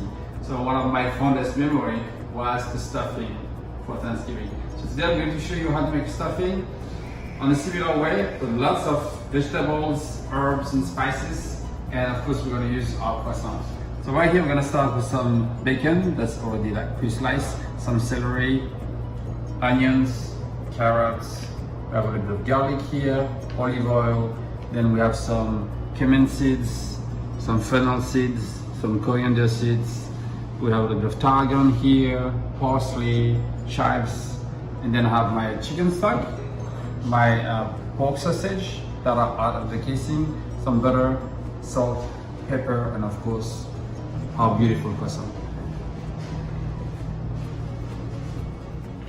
All right, let's get started. I'm gonna show you how we're gonna work with our croissant first. So what's good about this recipe is that actually you can use a day-old croissant. We're just gonna cut into like large pieces, large cubes. Get it this way. And Thanksgiving is something that is very important for me now. It's actually like a new tradition. For Thanksgiving every year, I'll cook stuffed meal. So I'll cook a whole turkey, stuffing, and all the sides and vegetables, like something I really enjoy doing. I think it's a time where people get together. A lot of our team are international from different places, different countries. They don't always know the tradition of Thanksgiving, and a lot of our team members, of course, are locals. So it's good to bring them together around an amazing dinner. So here is our croissant that I cut into large cubes. So don't cut them too small. I have some that are already toasted here. You can put them in the oven at 350 degrees for 5 minutes, just so they get a little bit of color, they get a little bit of toasted, and then we're gonna get started with the rest of the ingredients. So to get started, we're gonna start with the bacon. We're gonna put this in a pan. So I usually don't put any oil or any fat, just the fat from the bacon itself will run there as we cook it up.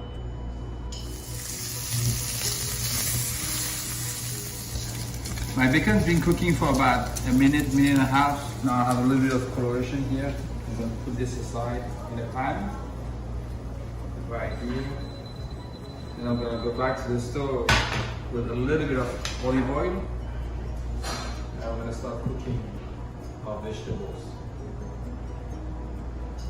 I'm going to start with the onions.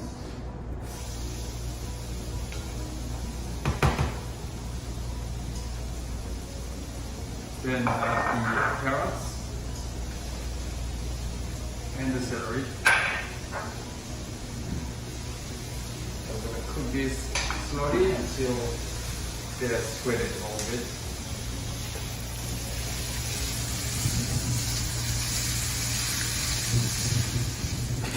Our vegetables have been cooking now for a few minutes.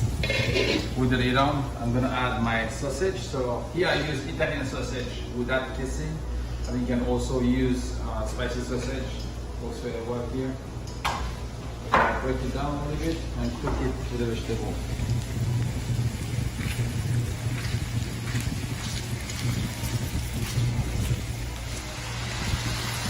Here my sausages are almost done. I don't want to cook them all the way. I want to keep them a little bit thin because it's gonna keep cooking in the oven. I don't want to overcook them. So now I'm gonna add the bacon to it. Then I'm going to add my croissant pieces that have been toasted and all the herbs and spices.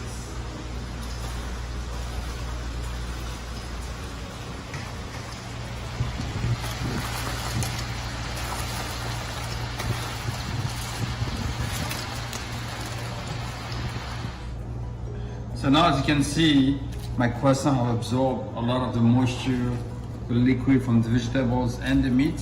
So it's getting a little softer. Now I'm gonna combine all the spices, all the herbs, and put this into my pan. Just right here, a nice large pan.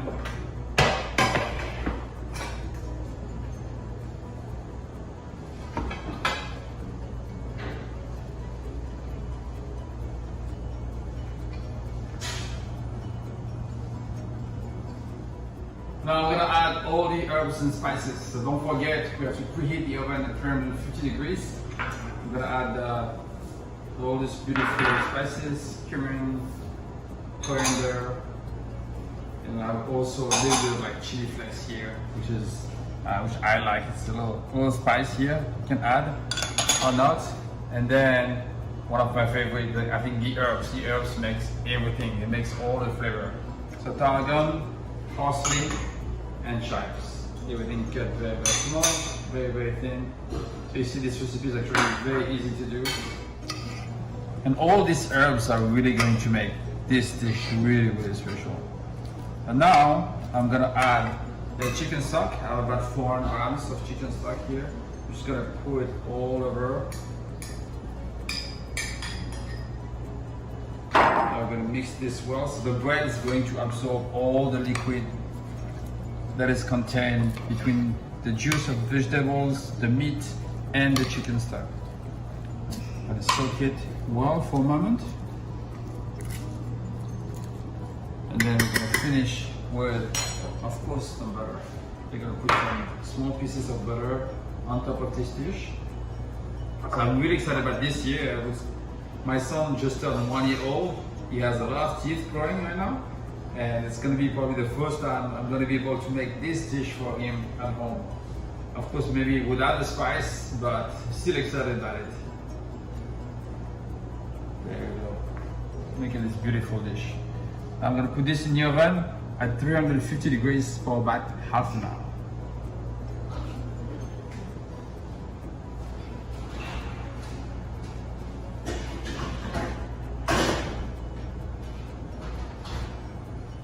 It's been about half an hour now in the oven. Let's look at our stuffing. Look at this beautiful color, golden, nice. I'm super excited about it. All right, now we have a croissant stuffing right out of the oven. Let's have a little scoop. Look at this, beautiful.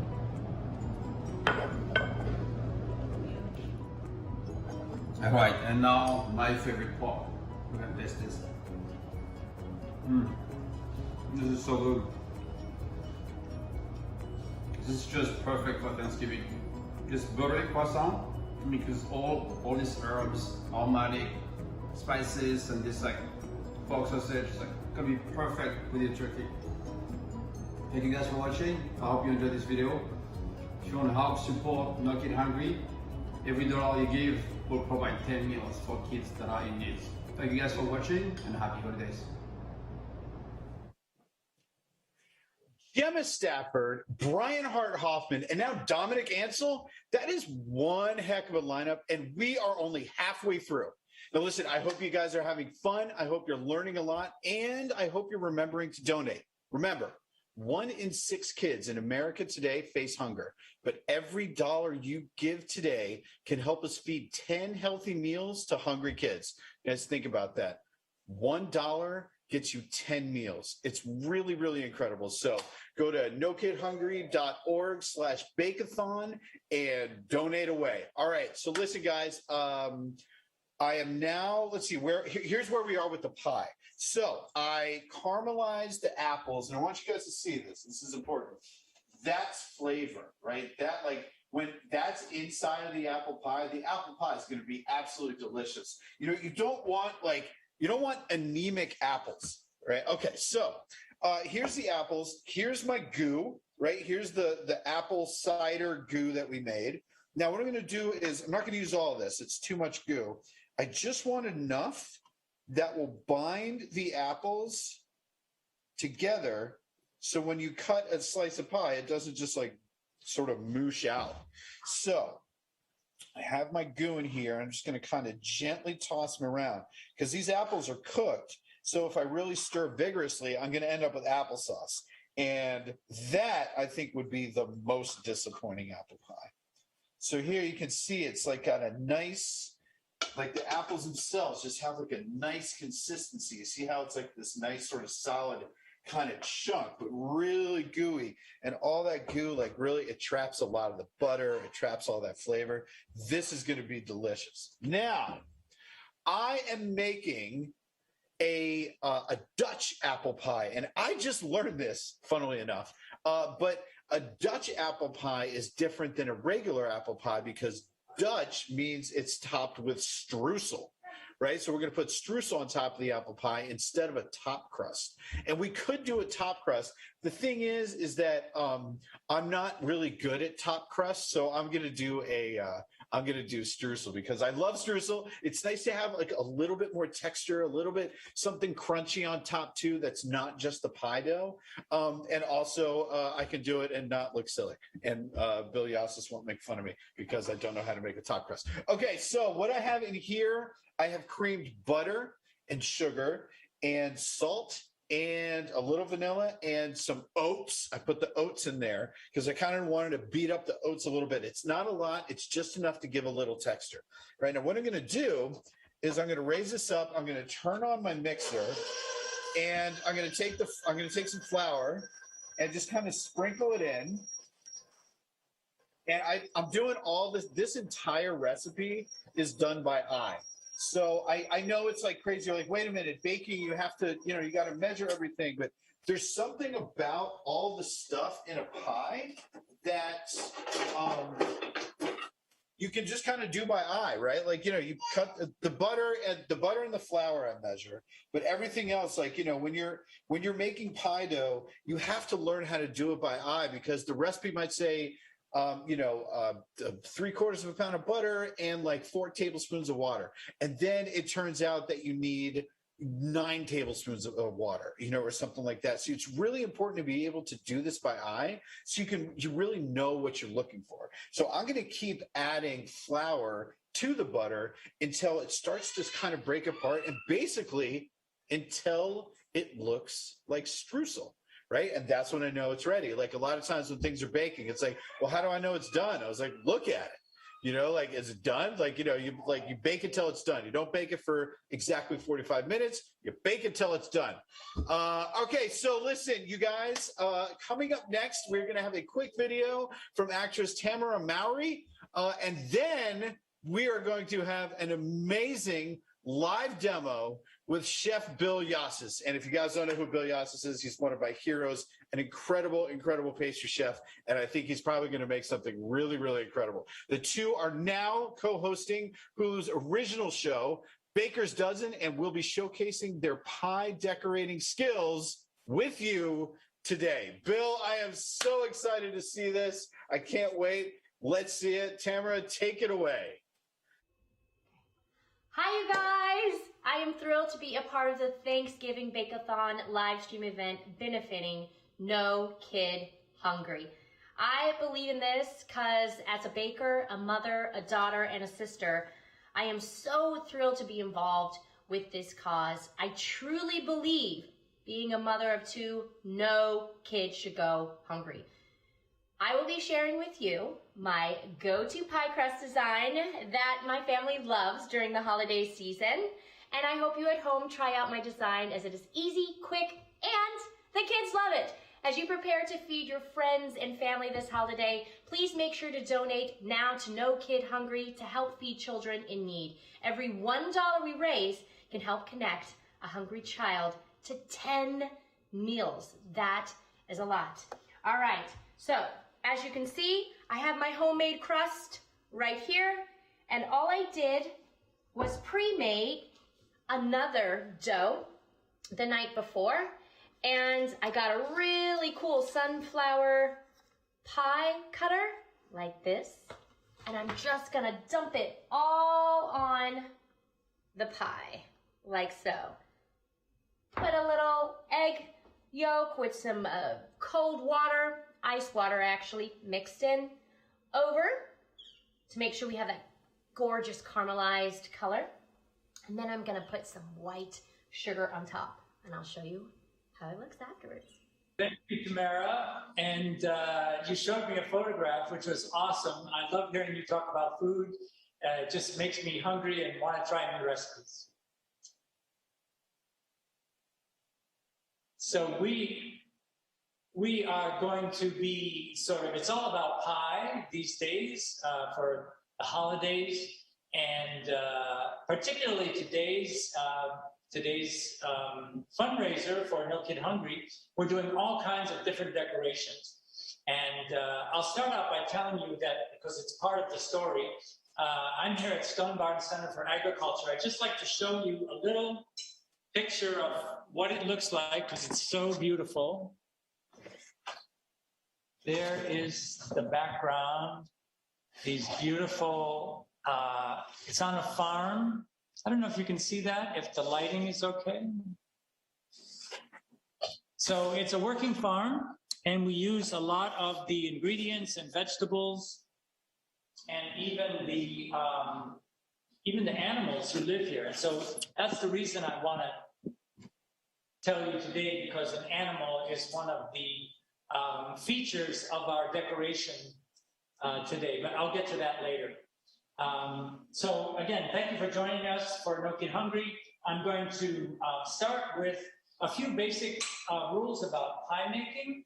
And if you can see this part, yeah, I think you can see this part of the screen, where we have our flour and butter mixed together here.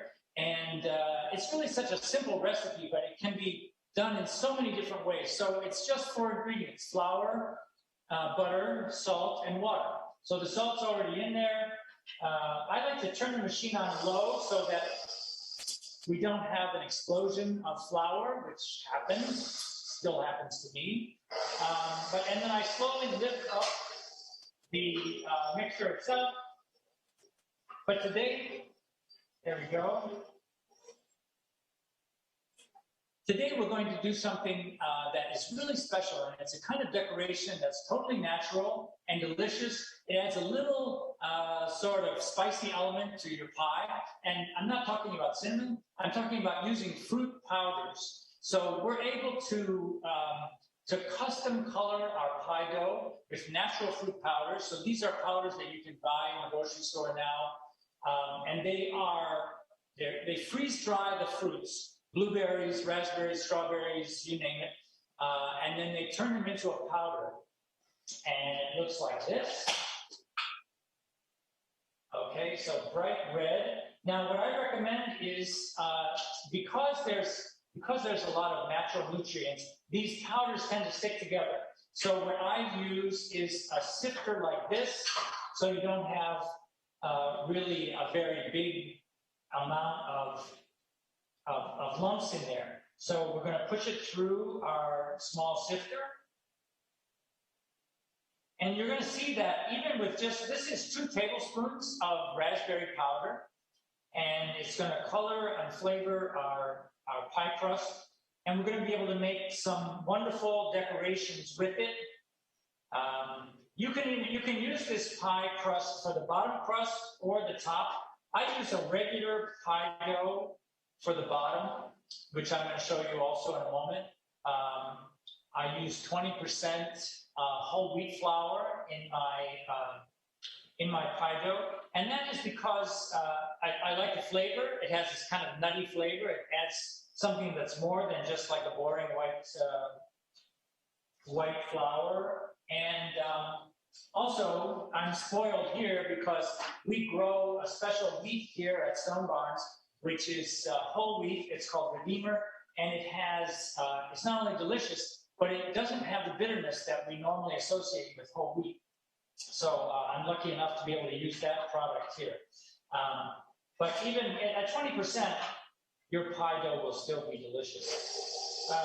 So there we go. You're going to see, there's not much color, as you can see, looking down from this camera here. I hope you can see it. But when we add the water, that's when the color really comes out from the raspberry powder. So it's just a little bit pink now, but we add the water. And yeah, I love what Duff was talking about his pie filling and pie doughs. And by the way, Duff, I would never make fun of you. I'm a huge fan. I would, and I learned something about the streusel today. So now you'll see, okay, our pie dough come together. When it pulls away from the side of the mixer, then you can stop. You don't want to let it run longer than that because you're developing the gluten. So you're probably aware that gluten is the devil, is the, you know, everyone's avoiding it. Not really. There are many good features to gluten. We need it in our pie dough. We need it in our breads. So long as it's a good quality gluten and not too tough, too hard to digest, unless you have really a medical condition like celiac.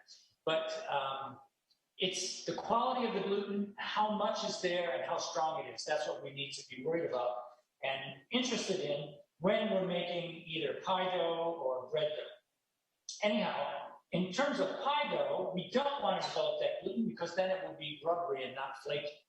Okay?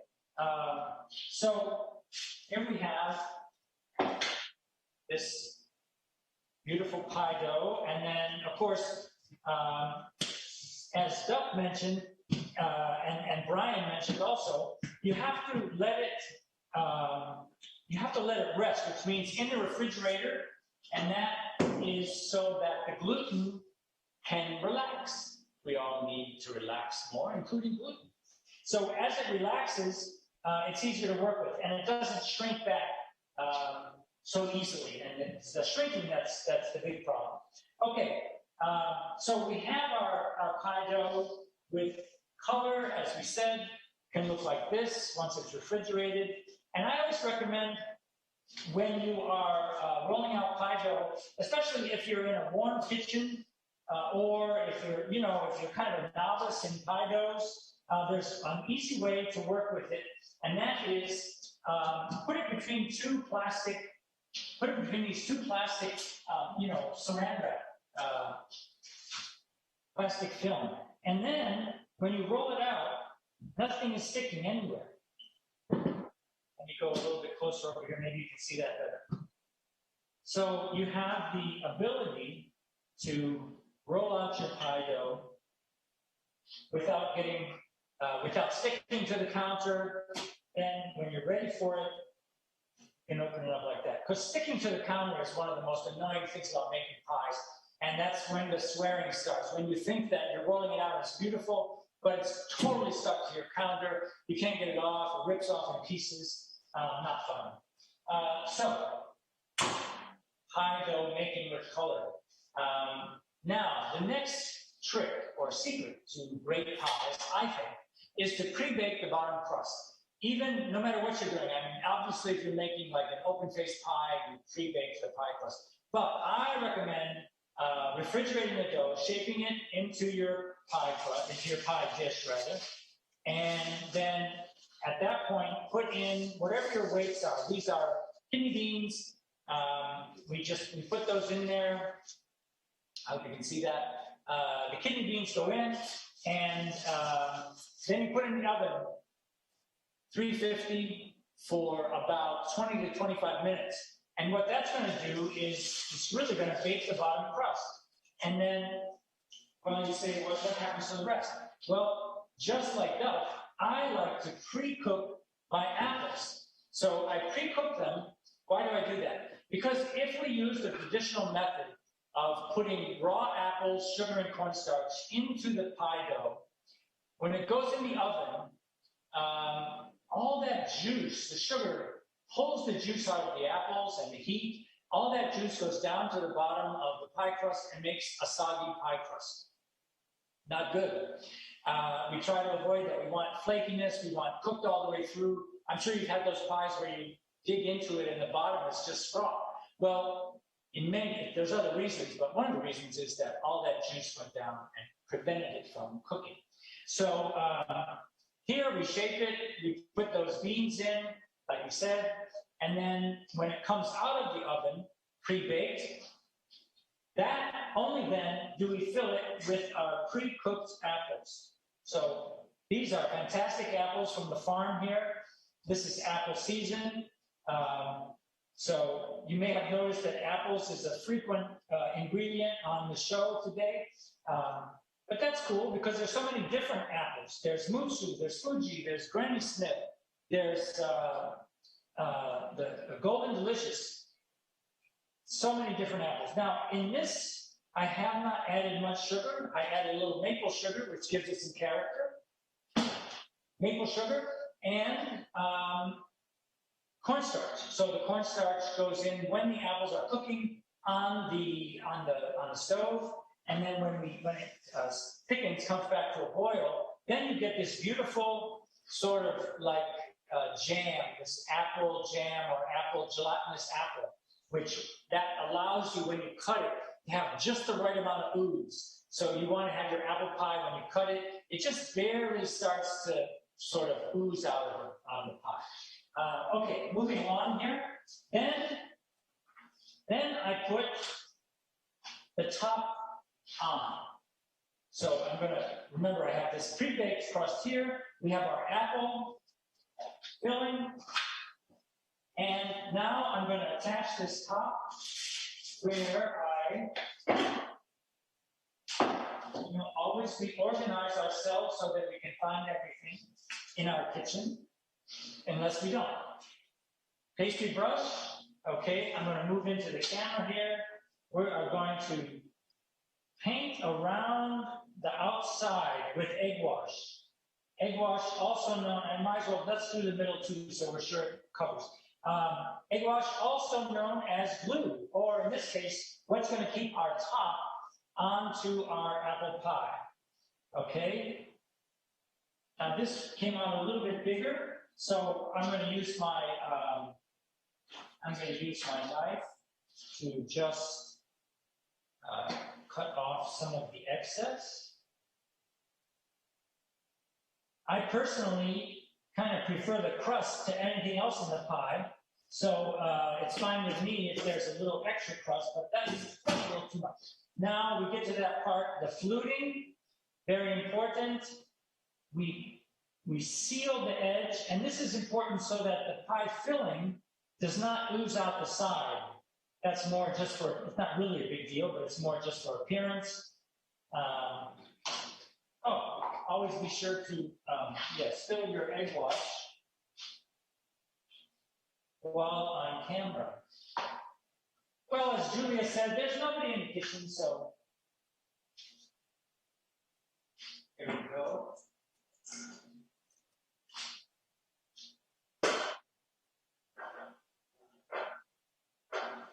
Okay, no harm, no foul. We have our special pie here. Now you can see that little bit of whole wheat that's in there. And then the traditional fluted edge. So you put your two fingers together like that. And bring it around. Now, at this point, it's very important that you cut some vents into the pie. That is because once it heats up in the oven and the juices start boiling and the steam starts, you want it to come out where you want it to come out, not where, you know, the pie, the steam determines. Okay, next step. Remember, we have our colorful pie dough. This is with raspberry powder. So today, we're going to make a special art pie. It's going to be a Keith Haring pie. So Keith Haring was a graffiti artist in the 80s, and very famously, he used to do his work for free in the subway. And now they sell for, of course, millions of dollars. So we are going to start with making one of his iconic images. And that starts out with an animal, since we're here on the farm, and we have our little cookie cutout of a pig. We're going to cut it here. And of course, you can do many different things with this. You can make just stripes or curls. There's all kinds of wonderful ways that you can decorate the top of the pie. And I just wanted to show you this one. This dough is a little bit warm, so it's not cooperating. But you know how it is in the kitchen. Keep going until you get it. Okay, luckily there's a little egg wash left. This is going to be our glue again. Also, it gives great golden color. Okay, so our pig from Stone Bones goes there in the center. And then you can also roll out your pie dough like this and cut strips. So that could even be just a decoration in and of itself.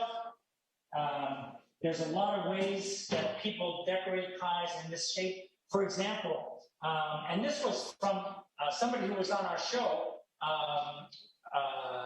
It's called Local Kitchen on Instagram. And Lauren Coe is the chef who sort of launched this fun activity with pies, this fun trend of decorating the tops of your pies. And she does it impeccably. It's really like pie art. So one of the things that she does is, I hope you can see it, is she'll take the strings of dough and twist them around like this, one after the other, and lay them over each other. So if you keep doing that, you get this swirly sort of top on the pie, which is really cool to look at. We're going to do something different since we're doing Keith Haring today. We are going to this was one of his typical themes was sort of these like rays of light, which came away from whatever was in the middle of his drawing. And so I hope the Keith Haring estate doesn't mind me using his theme here. We'll see. It's for a good cause. It's for No Kid Hungry. Okay? Here we go. All right. So that's our Keith Haring pie.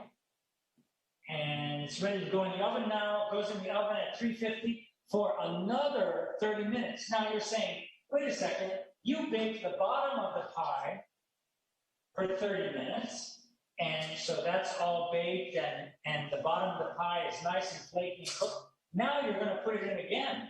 Well, that's the trick here. What we wanted to show you is that now when I put this pie in the oven, the bottom is baked, nice and brown. The apples, remember, were cooked previously and refrigerated, so they're cold. The pie dough on the top is the only raw part, so both layers, both the bottom and our design. A little close up. So what happens is the heat from the oven is coming down from the top, and it's baking this top, but it doesn't really have a chance. That's what bakes first. It doesn't have a chance to get down here to where this part is already baked. It doesn't get a chance to really, it cooks the apples a little bit more. Once they start to bubble, then you're good to go and take it out. And by then, this will all be golden brown. So again, important, I covered up some of my vents. So I want to go back here and put some vents in here so all the steam can escape. And lastly, what I like to do is sprinkle this with a little granulated sugar, like Tamara said she does for her pies. So we're soulmates, so we must have figured that out together somewhere in the ether. Here is ready to go in the oven, and I'm going to show you now the finished product. So here it is. You have, there we go. Okay, so it's a pig from Stone Barns, Center for Food and Agriculture, with his famous light coming away from it. That's our Keith Herring pie. I'll just add one more thing if I have time. I'm going to show you how to make these braids. So this is kind of a fun decoration to put on the side of your pie. No matter what you put in the center, it's always kind of interesting to have. So you cut your colorful pie dough. And I use, here, I'm going to show you this. Okay, so here's with the blue pie crust. Blue is blueberry powder, in case you're wondering. Or you can use another ingredient, which is really fun, butterfly pea flour. So butterfly pea flour, PEA. It's not butterflies that pee, it's PEA, peas. So it's very blue, full of antioxidants, it's healthy. And so it comes out this deep blue color.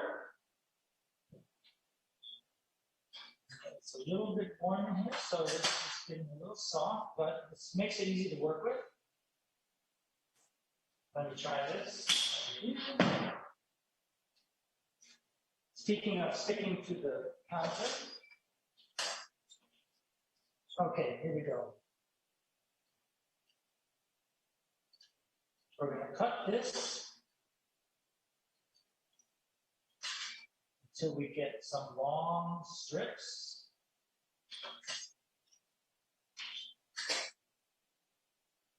Okay, now we roll the, make sure they're sort of somewhat rounded.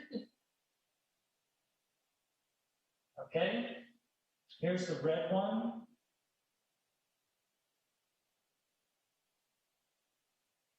Keeping it nice and soft. You have to keep your dough covered so it doesn't dry out. And then when you have two strips, you can twist them around like that, just like you were braiding hair. Okay.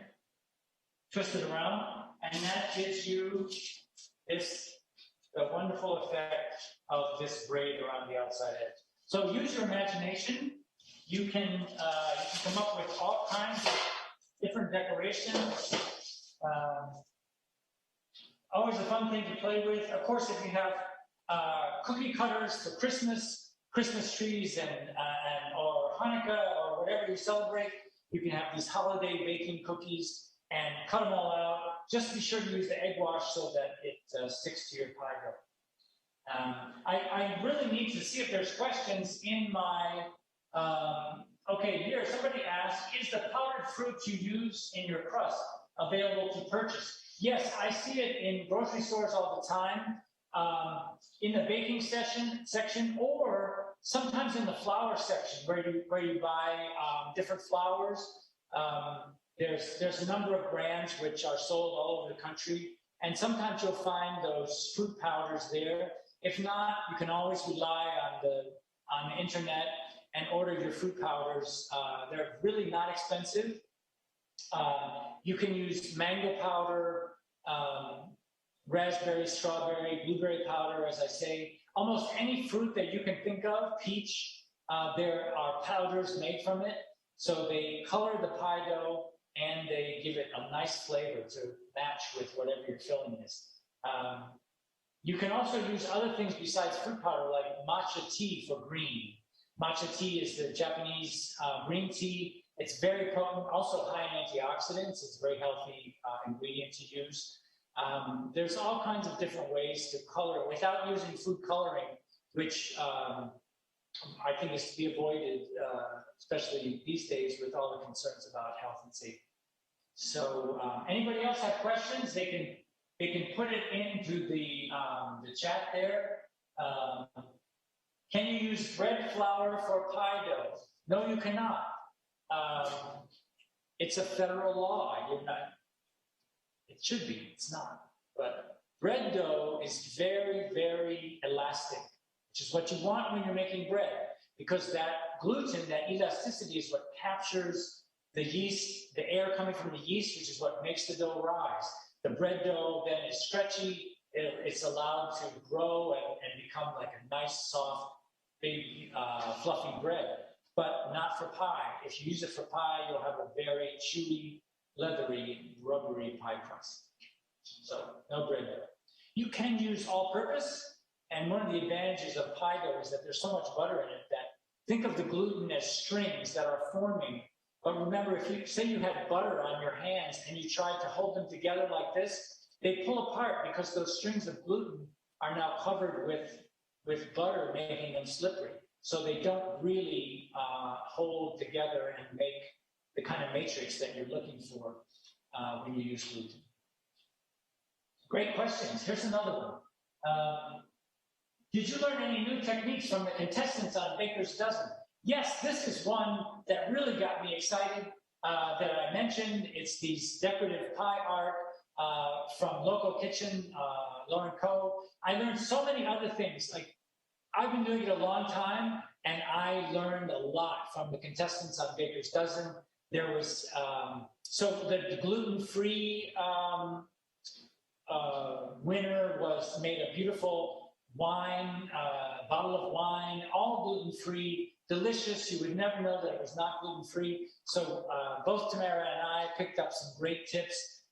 We learned great tips about macaroons from the third episode where we learned about making a macaroon tree, which was really fun. We learned so many things, and of course chocolate. A lot of tips about how to make decorations with chocolate. As I said, I've been a pastry chef a long time. I'm still learning. That's why I still love coming to the kitchen every day and figuring out, what is the latest thing in pastry. So thank you for joining us. Thanks for being part of No Kid Hungry. As has been said, any donation helps. Every dollar helps to feed 10 kids. We're a very prosperous country. It's really unacceptable that any kid goes to bed hungry or wakes up hungry. So let's join in. Let's try to end hunger, childhood hunger, and adult hunger too. But that's another show. But thank you for joining us, and please give generously.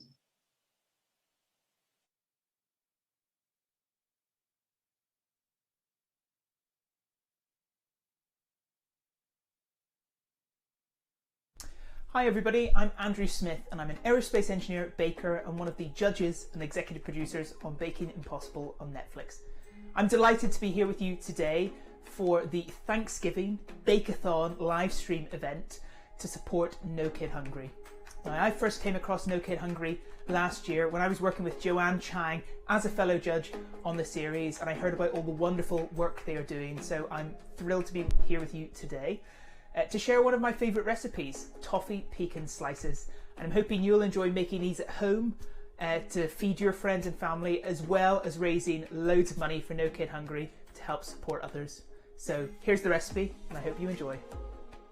First thing you're going to want to do is line your tin. So a little bit of butter, and if you're using foil, then casting it on the outside of the tin then makes it easier to just lift that into the outside. If you've got parchment, I'd recommend using that because it's a bit more non-stick. And onto our shortbread base. So I've got nice soft butter that I could do the digit test in, push my finger into it, and caster or superfine sugar in there. Whisking that just for about a minute until it's a bit fluffier, and then 2 egg yolks as well.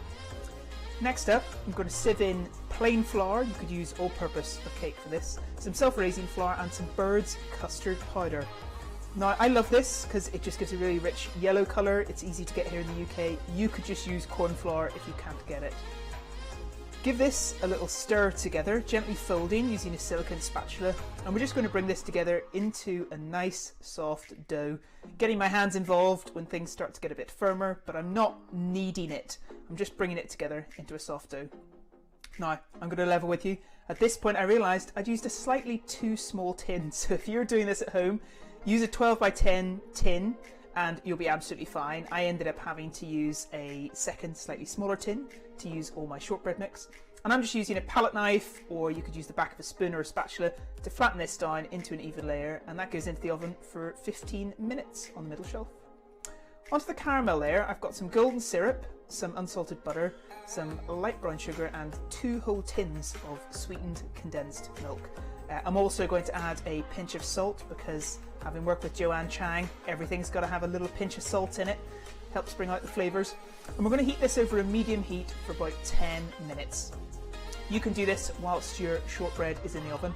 And the key with anything sugar-based is to just keep it moving. It will catch and burn on the bottom of the pan if you leave it unattended. So just keep dragging your spatula or your spoon across the bottom of the pan for the entirety of the time.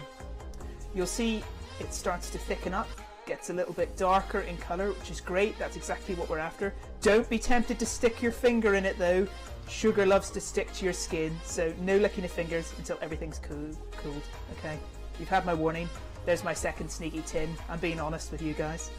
And to my lovely caramel, now that it's thickened, everything's dissolved, it's kind of a darker caramel colour, I'm going to add my pecans, or my pecans, and just give that a gentle fold together until that's uniform, and then just tip that back straight on top of the shortbread again, and just level that out. Now once that's gone on, we're going to return it to the oven for another 15 minutes to bake at the same temperature. And that's just going to help that caramel go even darker on the top and form a gorgeous crust. It's going to lightly toast the pecans, and then it also means it's going to set up beautifully. The key with this, once it's baked, is to leave it until it is completely cool before you slice it. So once that's all level, we can pop those into the oven. Away they go.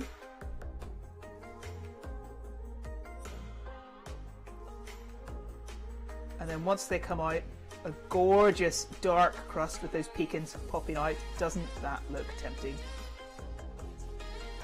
And here comes the second one. A bit sheepish, but both gorgeously crusty. And once it's completely cooled, I was a little bit impatient, so cut this when it was a little bit warm, but you'll get gorgeous squares and those pecans will just peek through the side. Now these are incredibly sweet, so I'd recommend cutting them into small squares, but you will feed a crowd with these and they're going to go down like a storm. So that's them, my pecan slices. Give them a go. Donate now to No Kid Hungry to help feed children in need. Every $1 you donate can help connect one child to up to 10 meals. So thank you very much, and we appreciate your support. Hello everyone, I'm Carla from No Kid Hungry. Thank you all so much for joining us today for our second annual Thanksgiving Bake-A-Thon for No Kid Hungry. I'm thrilled to join you from my own kitchen to share an exciting announcement. Thanks to our friends at Wilton, we have 5 amazing bakeware sets to give away for this Bake-A-Thon. This is their 9-piece diamond-infused non-stick baking set, and I'm going to share it with you. So these are gorgeous navy blue pans that are built to last. They have durable non-stick coating that's actually infused with diamonds. The set comes with a baking sheet, an oblong pan with a really neat cover, a muffin tin, 2 round pans, and a silicone spoon, spatula, and turner. This is everything that you could possibly need for your holiday baking, and we're so excited that Wilton has donated 5 of these for us to give away as a donor incentive. So how do you get one? Well, we will be giving away these to the top 5 people who have donated the most to our Bake-A-Thon between now and midnight tomorrow, November 14th. Again, if you make one of the biggest top 5 donations, then you will have this bakeware set for your holiday baking needs. We are so excited to be able to share this opportunity with you, and what better way to share it than for me to demonstrate some of the tools. So I'm going to be walking you through a recipe from Wilton that's really fun and easy. It's their pumpkin chocolate chip cookies. These are fantastic and a great way to do a spin on an old classic. I'm personally excited about this because not everyone in my house likes the more traditional desserts, particularly my little ones. So this is a very fun recipe for little ones and those who want to spin on that classic. So let's get started with the demonstration. This is a very simple recipe that you can actually cook with little ones if you wanted to. So you begin by preheating your oven to 350, and then you take a medium bowl and you put in 2 1/4 cups of all-purpose flour. Then you're going to add 2 teaspoons of pumpkin pie spice, a 1/2 teaspoon of baking soda, and a 1/2 teaspoon of salt. So you put all of these dry ingredients together and you mix them up. This is my kids' favorite part when they get to mix the dry ingredients. They like this because it's easier once we put in the wet ingredients. You got to use more muscle. So you mix these all together. When things like cinnamon and pumpkin pie spice, you got to give it a little bit of extra time to make sure that it's all incorporated. And then once you mix that together with a whisk or a fork, whatever you have, you're going to set that aside. So move this over here. Then you're going to use a large microwave safe bowl and you're going to microwave 2 sticks of butter. I've already done that. And when you do microwave it, we recommend you cut them into 1/2-inch slices. So it microwaves, so you'll stick it in for about 30 seconds. Take a look at it. If it's not done yet, do it for another 30 seconds and continue in those intervals until the butter is completely melted. For me, I was able to do it in probably about 45 seconds and I was stirring in between. And so that got my butter nice and soft. And then once you've microwaved it, you're going to set it aside to let it cool for about 5 minutes. Once it's cool, then you're going to mix it up with your other ingredients. So you're going to take 1/2 cup of granulated sugar, and then 1/2 cup of brown sugar. Then to that, you're going to add a 1/2 cup with the pumpkin puree. So this is where we get to add all of that awesome fall flavor. And again, make sure it's pumpkin puree, just pure pumpkin, because if you add pumpkin pie filling, you're going to get a lot more things than what you bargained for. And then in addition to that, you're going to put in your melted butter. So you mix that all up good. Okay. Already I can smell the spices from the pumpkin pie spice and the pumpkin. My kitchen is smelling amazing. You're going to mix that all together. That takes only about a second. And then you're going to gradually add your flour and your flour mixture, I should say. So all the other good ingredients. Little by little. So this is where you have to add some muscle. Mixing it. And I find that when I do this, all stuck, sorry, with a whisk, it just get all stuck in. So once it starts to really get incorporated, that's when I will go in with the spatula. Continue to mix this. And this is all going to come together really nicely as you mix, mix, mix, mix, mix.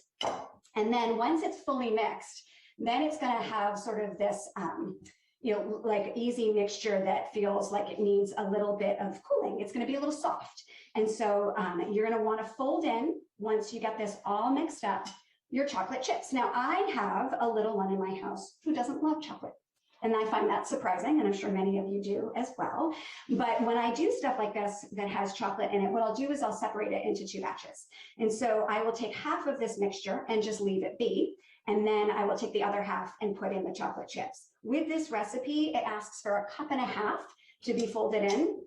So I just kind of eyeballed it just based on what I thought was the right amount, but you can be more precise, of course. I feel like adding chocolate chips is one of the few things you can get a little loosey-goosey with, whereas normal baking ingredients, you have to be pretty precise. So I've got this all mixed in, and then I'm going to take my chocolate chips, and you literally just fold them in, bit by bit. Okay, and I'm going to fold it and fold it and fold it until they're all incorporated.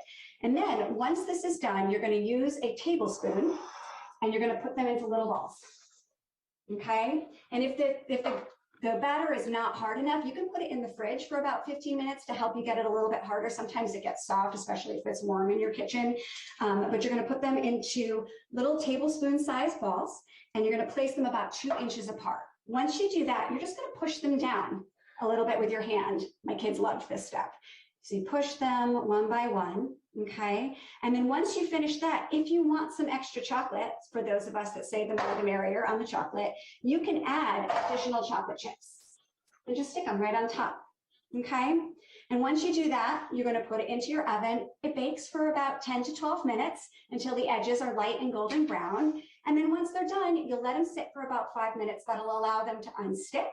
And then you will go ahead and serve them up on a platter. And I'm going to show you what they look like once they're finished. This is a combination of those with and without chocolate chips. And what's great about this is that these freeze really, really well. So if you don't eat them all, which is never a problem in my house, then you can freeze some of them and just eat them later on. The other thing that I want to share is that the baking sheet, these are all, you can put them in the dishwasher, which is fantastic for those of us who don't have a lot of time to hand wash things. So wonderful to be able to stick these in the dishwasher. So again, so happy to share this recipe with you all. Huge thanks to our partners at Wilton for their support and for providing these. I wish you all happy holidays and fingers crossed that you're one of the people that get to win this exceptional prize. Thanks so much. Take care. All right. So you guys, with about 90 minutes to go, we have raised over $17,000, which if you do the math, that is 170,000 meals. Now we got a long way to go before we hit 150,000. That is our goal. So you guys go to nokidhungry.org/Bake-A-Thon and donate. Do your thing. You know what to do. Okay, cool. So I have all my pie stuff. I'm really excited. My wife is really excited about this pie too. She loves this pie. So I made this pie shell here, and then I got some egg wash here. And what I'm going to do is I'm just going to egg wash on the inside here. You basically want to make sure that you get egg wash on every part of the pie that is going to see the oven, right? So you don't have to egg wash the bottom. You can, and some people say that helps sort of keep the moisture. I don't know. I mean, keep the moisture from going into the pie shell itself. But we have made the goo, and the goo, because all that moisture is bound up by starch, we're not going to get a soggy pie crust. So you want to make sure you get all these little nooks and crannies here. And also you want to make sure your pie is nice and cold so that when you're running a pastry brush across it, you're not like knocking it out of shape and making it warp and stuff, because you have this like heavy pastry brush, because like pie dough when it's warm is super duper soft because there's so much fat. All right, that looks pretty nice. And now I've been really excited ever since this Wholesome Sweeteners showed up. This is what I wanted to do with it. I want to see kind of what it does on the outside of a pie. Like, sometimes you sprinkle like sanding sugar on the outside of a pie, like if you're going to make it like a diner or something. I want to see what this stuff does in the oven. So this is an experiment. I don't know if this is going to work. I think it might. I have a hunch, and my hunches, tend to work out most of the time. All right, so I'll do a little bit on the inside here too. I'm trying to get it just on the top, but you're going to get it everywhere. It's fine. Don't worry about, a little more sugar here and there. We'll add some texture too.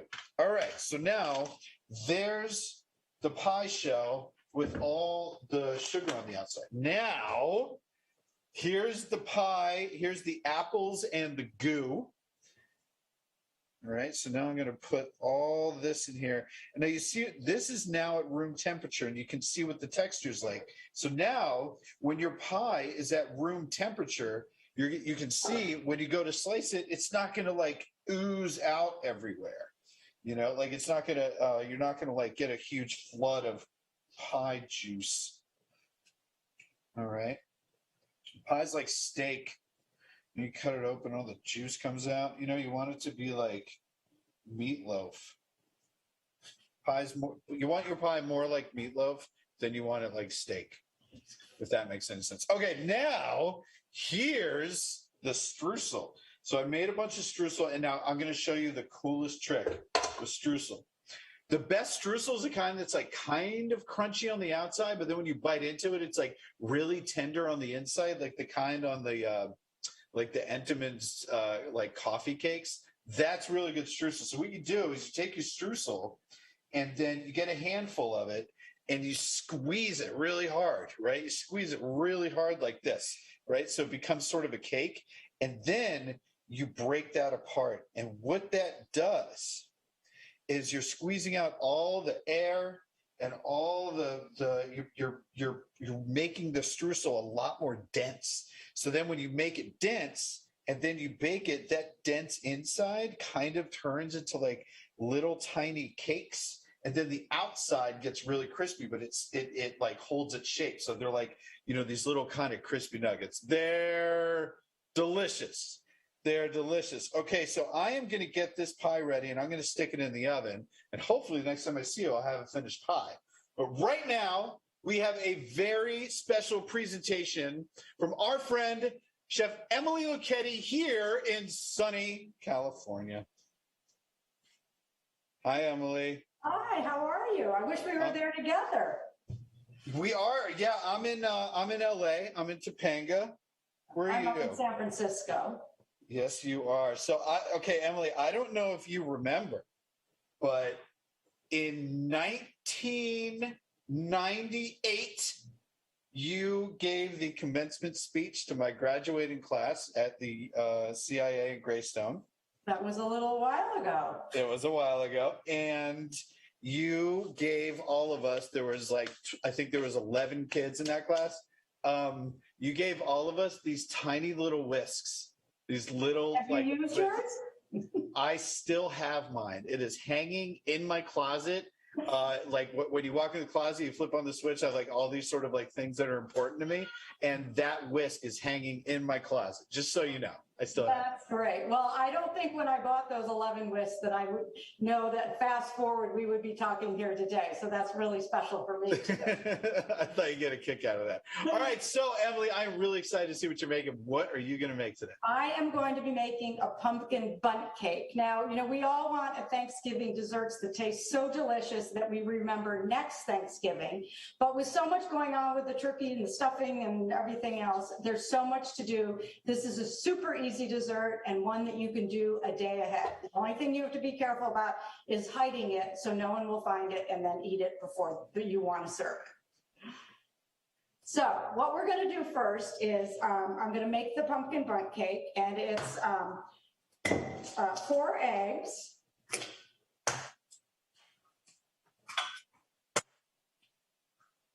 Now, one thing about cracking eggs, a lot of people will crack them on the edge of something sharp like this. You want to do it on a flat surface, and then you run less of a risk of those little shards of eggshell that are in your, that end up in your, in with your eggs.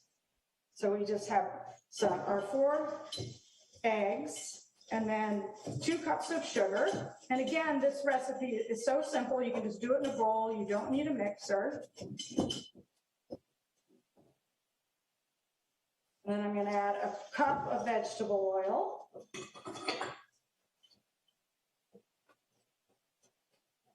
Just stir this nice and smoothly.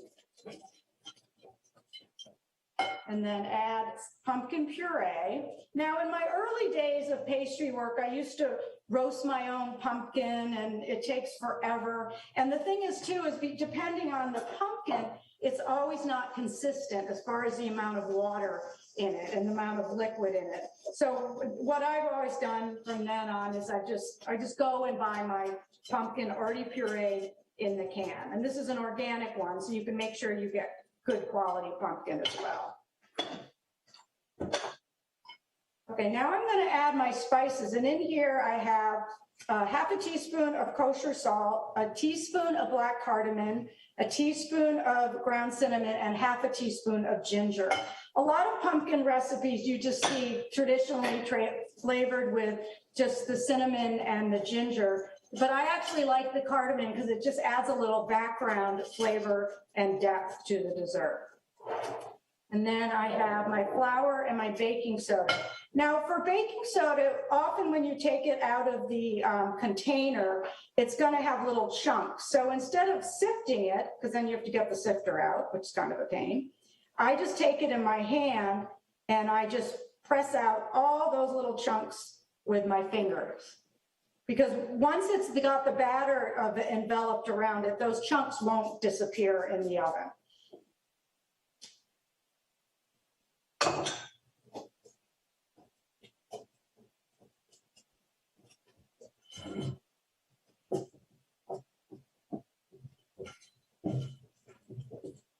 And you can see that there's a few lumps in there still.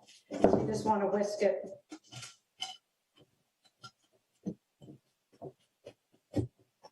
So it's nice and smooth.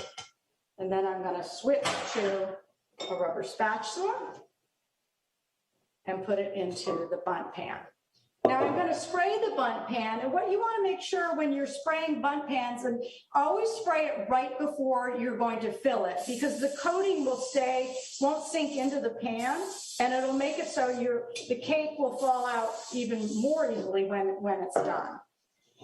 Miss that spot.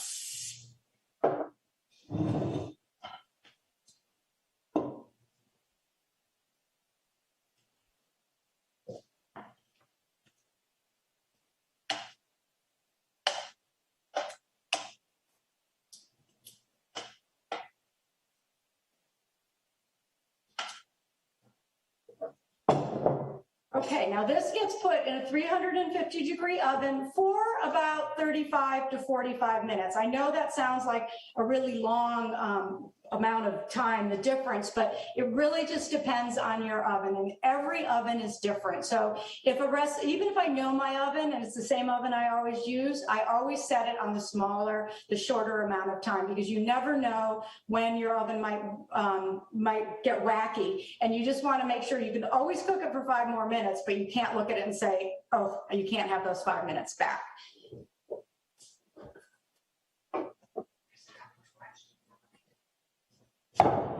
So after you pull it out of the oven and you let it cool and you unmold it, this is what you have. And I think I have a question, so I'm going to look at my sheet real quickly.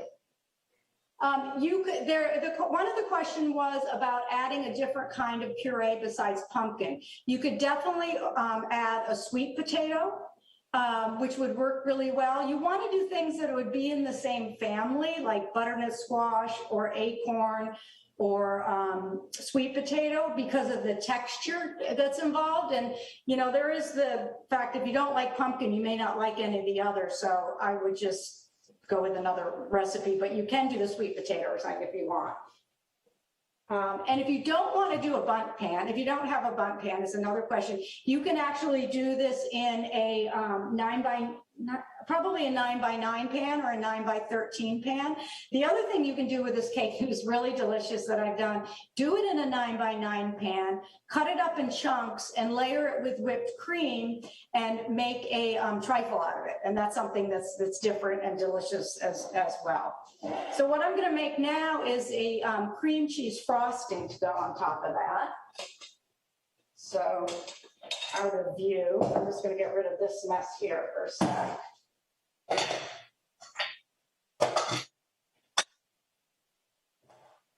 Clean as you go. And I'm just going to turn this on. And this is just cream cheese here. And I've whipped it a little bit. You can do this in a stand mixer too if you have one. And then this is 3 cups of confectioner's sugar. Now, the only thing you want to be careful when you add confectioner's sugar is do it on a low enough speed that it won't all come flying out at once, because then you end up with it all over your face. So just take your time. And then once it's going, you can turn it up.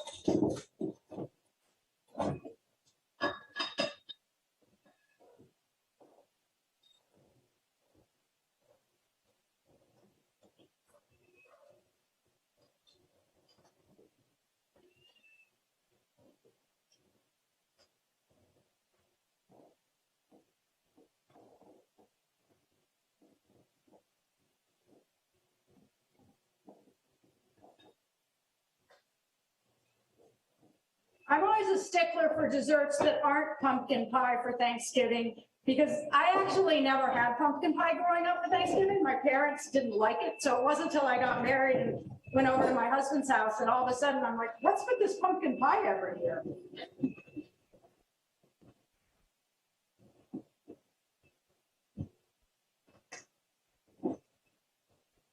again, just nice and slowly so you have less cleanup. Put the rest of this in here.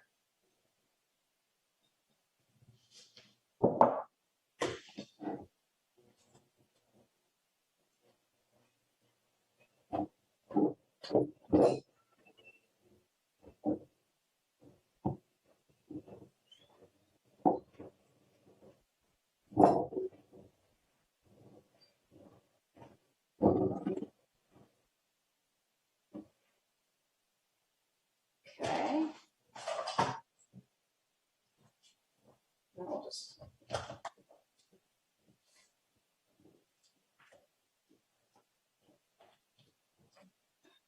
I'm just going to get a little, I'm going to get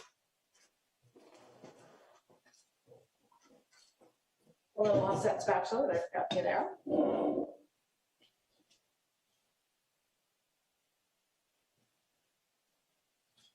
We're just going to go around.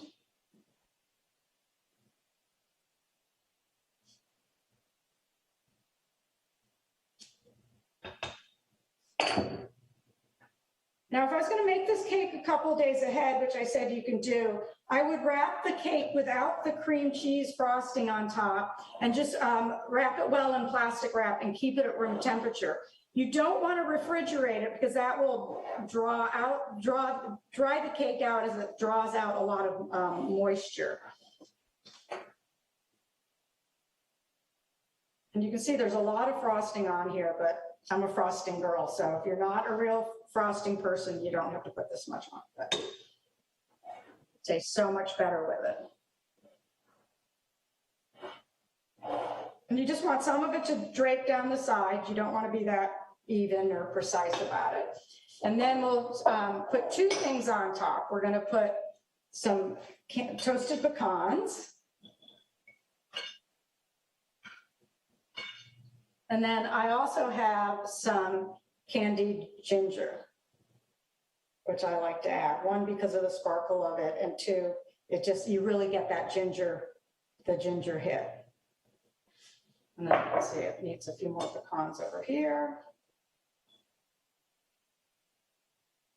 Now, to serve this cake, what I always do is, first of all, you don't even have to have it just for Thanksgiving. You can have it for Thanksgiving breakfast as well. I have friends who make their Thanksgiving turkey, and then they actually have the turkey sandwiches as the main meal. They don't even eat the turkey on a platter or anything like that.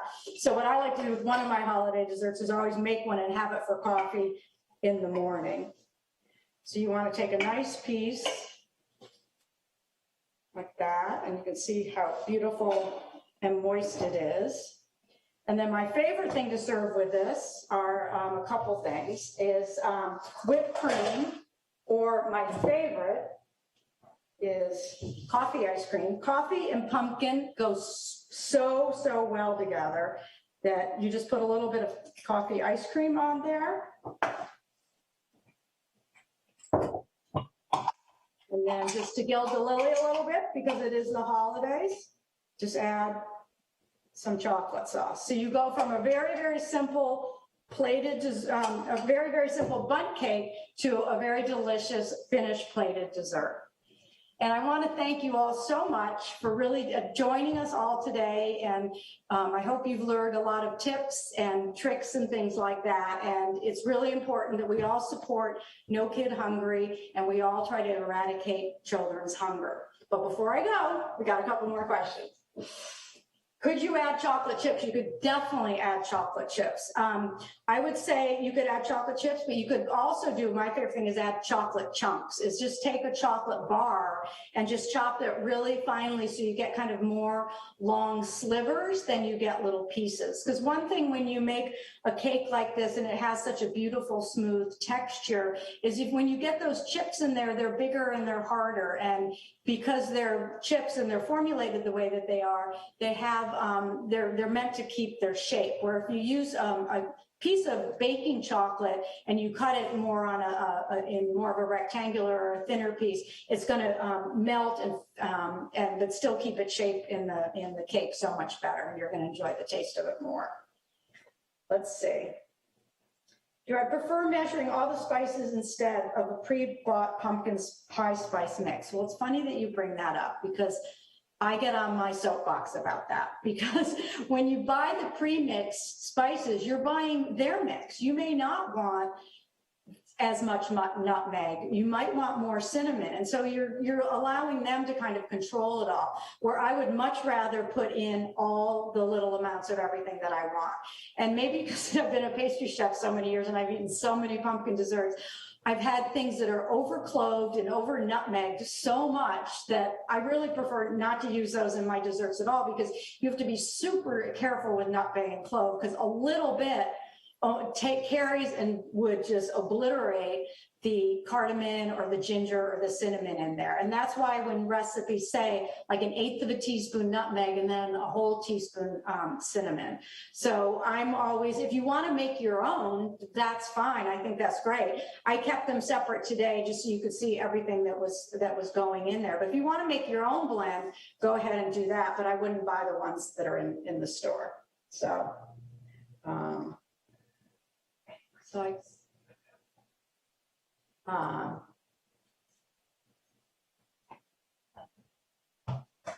so thank you very much. I appreciate you coming, and I hope you learned some great tricks and tips.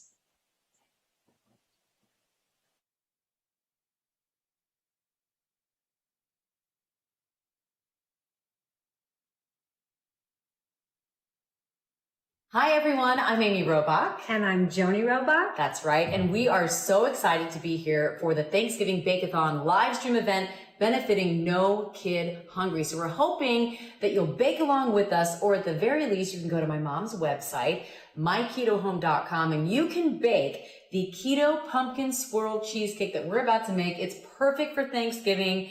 It's a healthier alternative if you are trying to avoid carbs like a lot of us.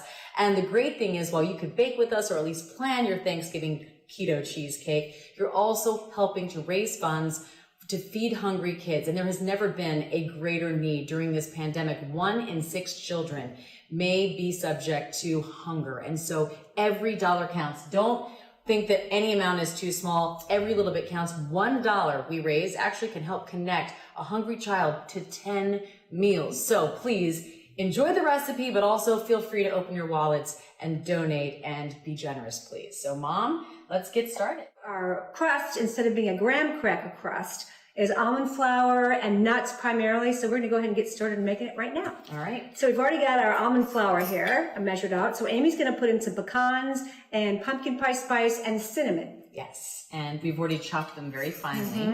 And the pecans really give it that nice crunch and that flavor. Instead of the graham cracker, you get a nutty flavor, but it's so, I actually prefer it. Me too. Oh, me too. And pecans are very low in carb. People don't understand that about pecans, but they're really low carb. So now she's going to put in a 1/2 cup of granulated sugar-free brown sugar. Yes. I'm going to add that. In fact, I'm gonna, there we go. I'm going to have Amy kind of like mix that up while I get this next step ready. And then we're going to cut in 1 stick of butter. Yes, 1 stick. And because butter is good. It is. Butter makes everything better. My grandmother used to say that. All right, I'm going to go ahead and put that stick of butter in, and I'm going to let Amy continue. You can use a pastry blender, but mostly I just use forks. And we let it soften for the last. Yes, everything needs to be brought to room temperature. Every ingredient, eggs especially. 1 teaspoon of vanilla. And then we're ready to go. Yeah. We've pre-greased a springform pan. In fact, this case it's 9-inch. I just use the bottom of my butter, the butter wrapper, to do that. And it's really easy. You just, with the butter, it's all nice and soft and pliable, and you just press it in. And we've preheated the oven to 350. And we will just put it in for how long, Mom? 10 minutes. It smells amazing. We're going to let the crust cool now, and we're going to start with the filling. Yes, we're going to start with 4 8-ounce softened cream cheese. We have 2 teaspoons of vanilla extract. We have 1 cup of powdered erythritol. And we're just going to mix that until it's blended. 3 room temperature eggs, and we're going to add them 1 at a time, just until blended on low speed. Do not overmix. So after the 3rd egg and it's well blended, time now to scoop out about 1 cup of that concoction. Yeah. Just reserve Just the that. regular cheesecake mix. All right, we're done with that. And now you're gonna add the pumpkin. This is 1 cup of pumpkin puree. And we've got a couple spices. We've got the remainder of the cinnamon and the pumpkin pie spice. So after you mix in your canned pumpkin, you put in a half a cup of powdered erythritol. Blend that. Just until it's mixed. No overmixing. Okay. Okay, now Amy's gonna pour the pumpkin mixture into our cool crust. We stuck that in the freezer to cool it quickly. And the next step, which is pretty cool, which Amy taught me how to do, is to place some dollops of the first mixture that does not have the canned pumpkin in it. Okay. And dollop that. Don't have to be too fancy or skillful. Just put that on top. And Amy's going to take a fork and do her magic. This gives it a really pretty marbled effect when it's baked and when you cut into it. It's gorgeous. It looks real professional. Yes, it does. Amy, you want to set your timer? Yes. 45 minutes. It comes out perfectly every time. Ooh, there it is. Keto pumpkin swirl cheesecake. Happy Thanksgiving, everyone. Thank you for watching, and everyone, please donate to No Kid Hungry.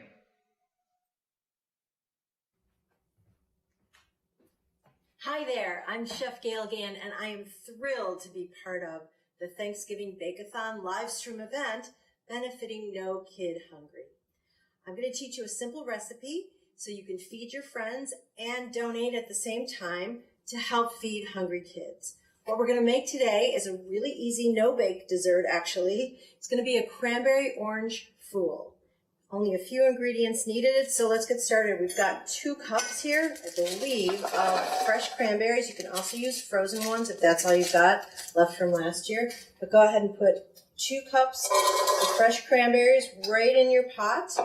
We're also going to add to that some orange rind. I'm going to grate the rind of 1 orange right into the pot here. And then also we're going to be adding the juice of this orange. So when you're doing this kind of thing, you want to make sure you get the rind first and then the juice, because it's hard to get the rind off of something once you've juiced it. And I'm using a microplane here. I'm hoping you guys have one of these. It's a great grater. Get it?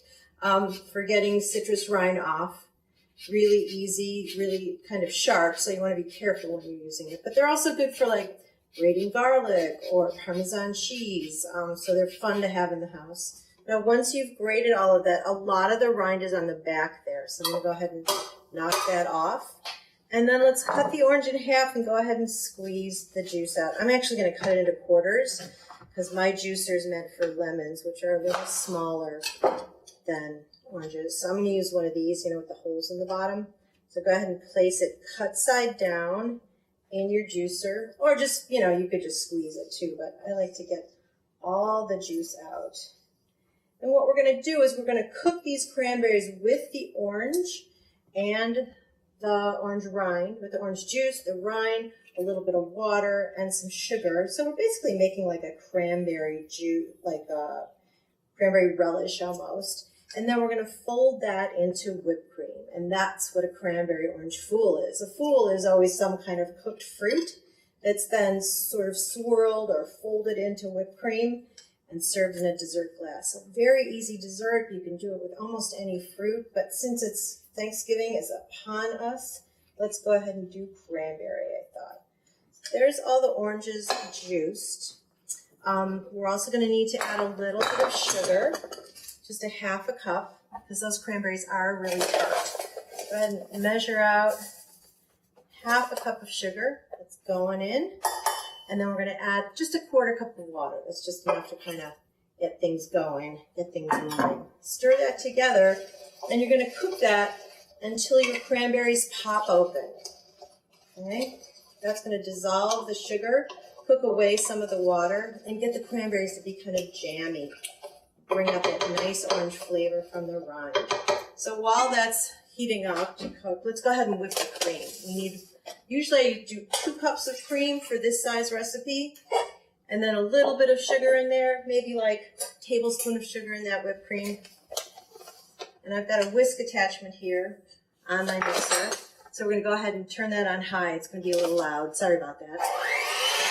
See if we can get that cream whipped up.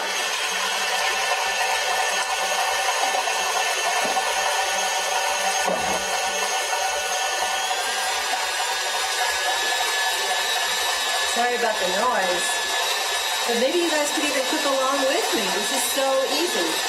So again, what we've used so far is 2 cups of whole cranberries, frozen or fresh, the rind of 1 orange, the juice of 1 orange, a half a cup of sugar, and about a 1/4 cup of either water, or you could use apple juice if you've got that hanging around, or if you've got like cranberry juice hanging around, that would be fine too.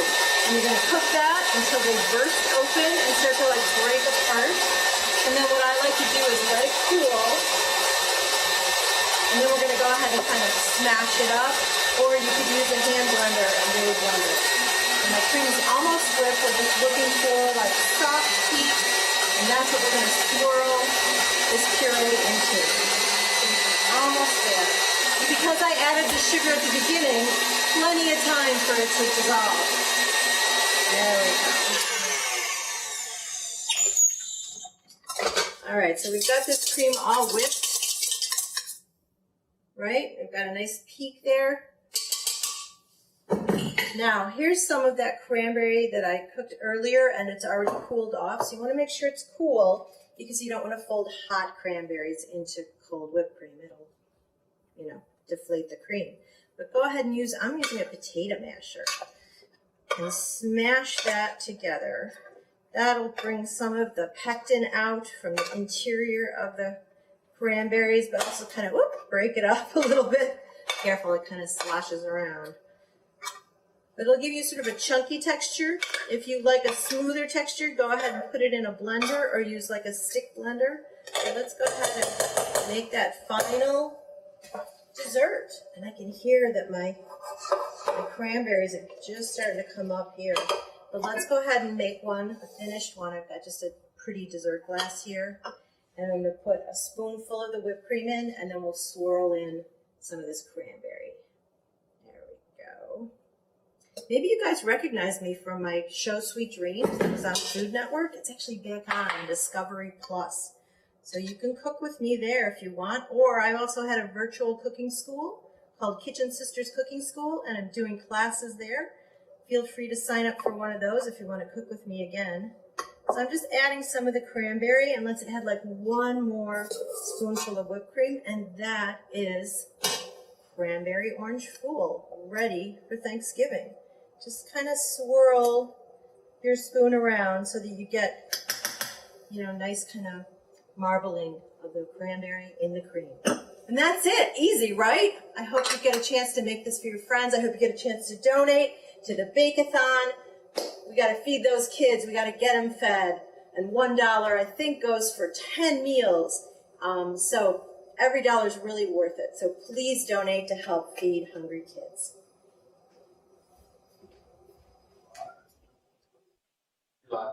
All right. Hey, what's up, everybody? So listen, please do not forget to make a donation today so that we can ensure that no child in America goes hungry. Remember, only $1 can help feed hungry kids up to 10 meals. $1, 10 meals. It's incredible. Together, we can make a huge difference during a time when millions of our nation's kids are struggling. Okay, so right now it is Gemma and I. We are going to talk about, stuff, holiday baking, rolls. I have rolls questions. You have rolls questions? I do. Bring them on. Okay, so whenever I make rolls, they're always more like French bread. It's so hard for me to make Wonder Bread. What is the secret to good, pillowy, soft rolls? What's the difference there? So there's 2 different things, Duff. That kind of bread that you're talking about is lovely and soft, and it's supposed to last on the shelves for days. So it has a little bit of sprinkling of something extra that we don't usually use at home. But my bread rolls are very similar to that, but they are best eaten in 24 hours. But they're soft, they're a little bit buttery. So rubbing in that butter like I did to the flour really helps. a little bit of sugar. Don't be afraid to put a bit of sugar in your bread. Also, your yeast loves it. And yeah, so just a soft white bread dough. Gotcha. Yeah, I feel like I can make like beautiful baguettes, all kinds of sourdough, nice thick crust, nice big holes. But like, man, when it comes to like just like beautiful soft like Parker House rolls, like I cannot bake a hamburger bun. There it is. No, it's different. It really, really is. And like usually it is a little bit of butter. It's a little bit sweeter. Sometimes they have eggs. So it is a little bit different. Generally, I would gravitate towards a dough like this rather than, you said, like sourdoughs, which I kind of stay away from sometimes because I find them a little bit intimidating. Interesting. And I'm like the exact opposite. I think it's the texture. I just love the texture of like your really chewy bagel, like really chewy bread, and like the kind of bread like when you bite it, the crust like flips up in your mouth and like cuts the roof of your mouth, and you're like, "Ow, that hurt!" But it's so crunchy and delicious. It hurts so good. So, Duff, I have a question. Yeah. I have a pie question. Somebody, I only learned this recently. Adding vodka to pie crust. What's that about? All right. So as far as I can sort of figure, alcohol evaporates a lot faster than water, right? So that's why, like when you put alcohol on your skin, that's why it cools your skin down, because it's evaporating so fast. And so one of the reasons why people put vodka in their pie dough is that gets rid of the moisture. So you need that moisture to sort of create the pie dough to get it workable to the point where you can get it into the shape of a pie.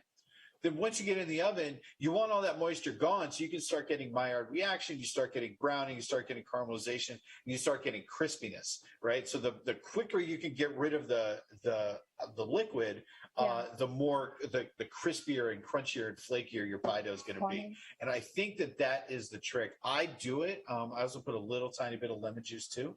And I do find that like my pie doughs are really flaky and really awesome.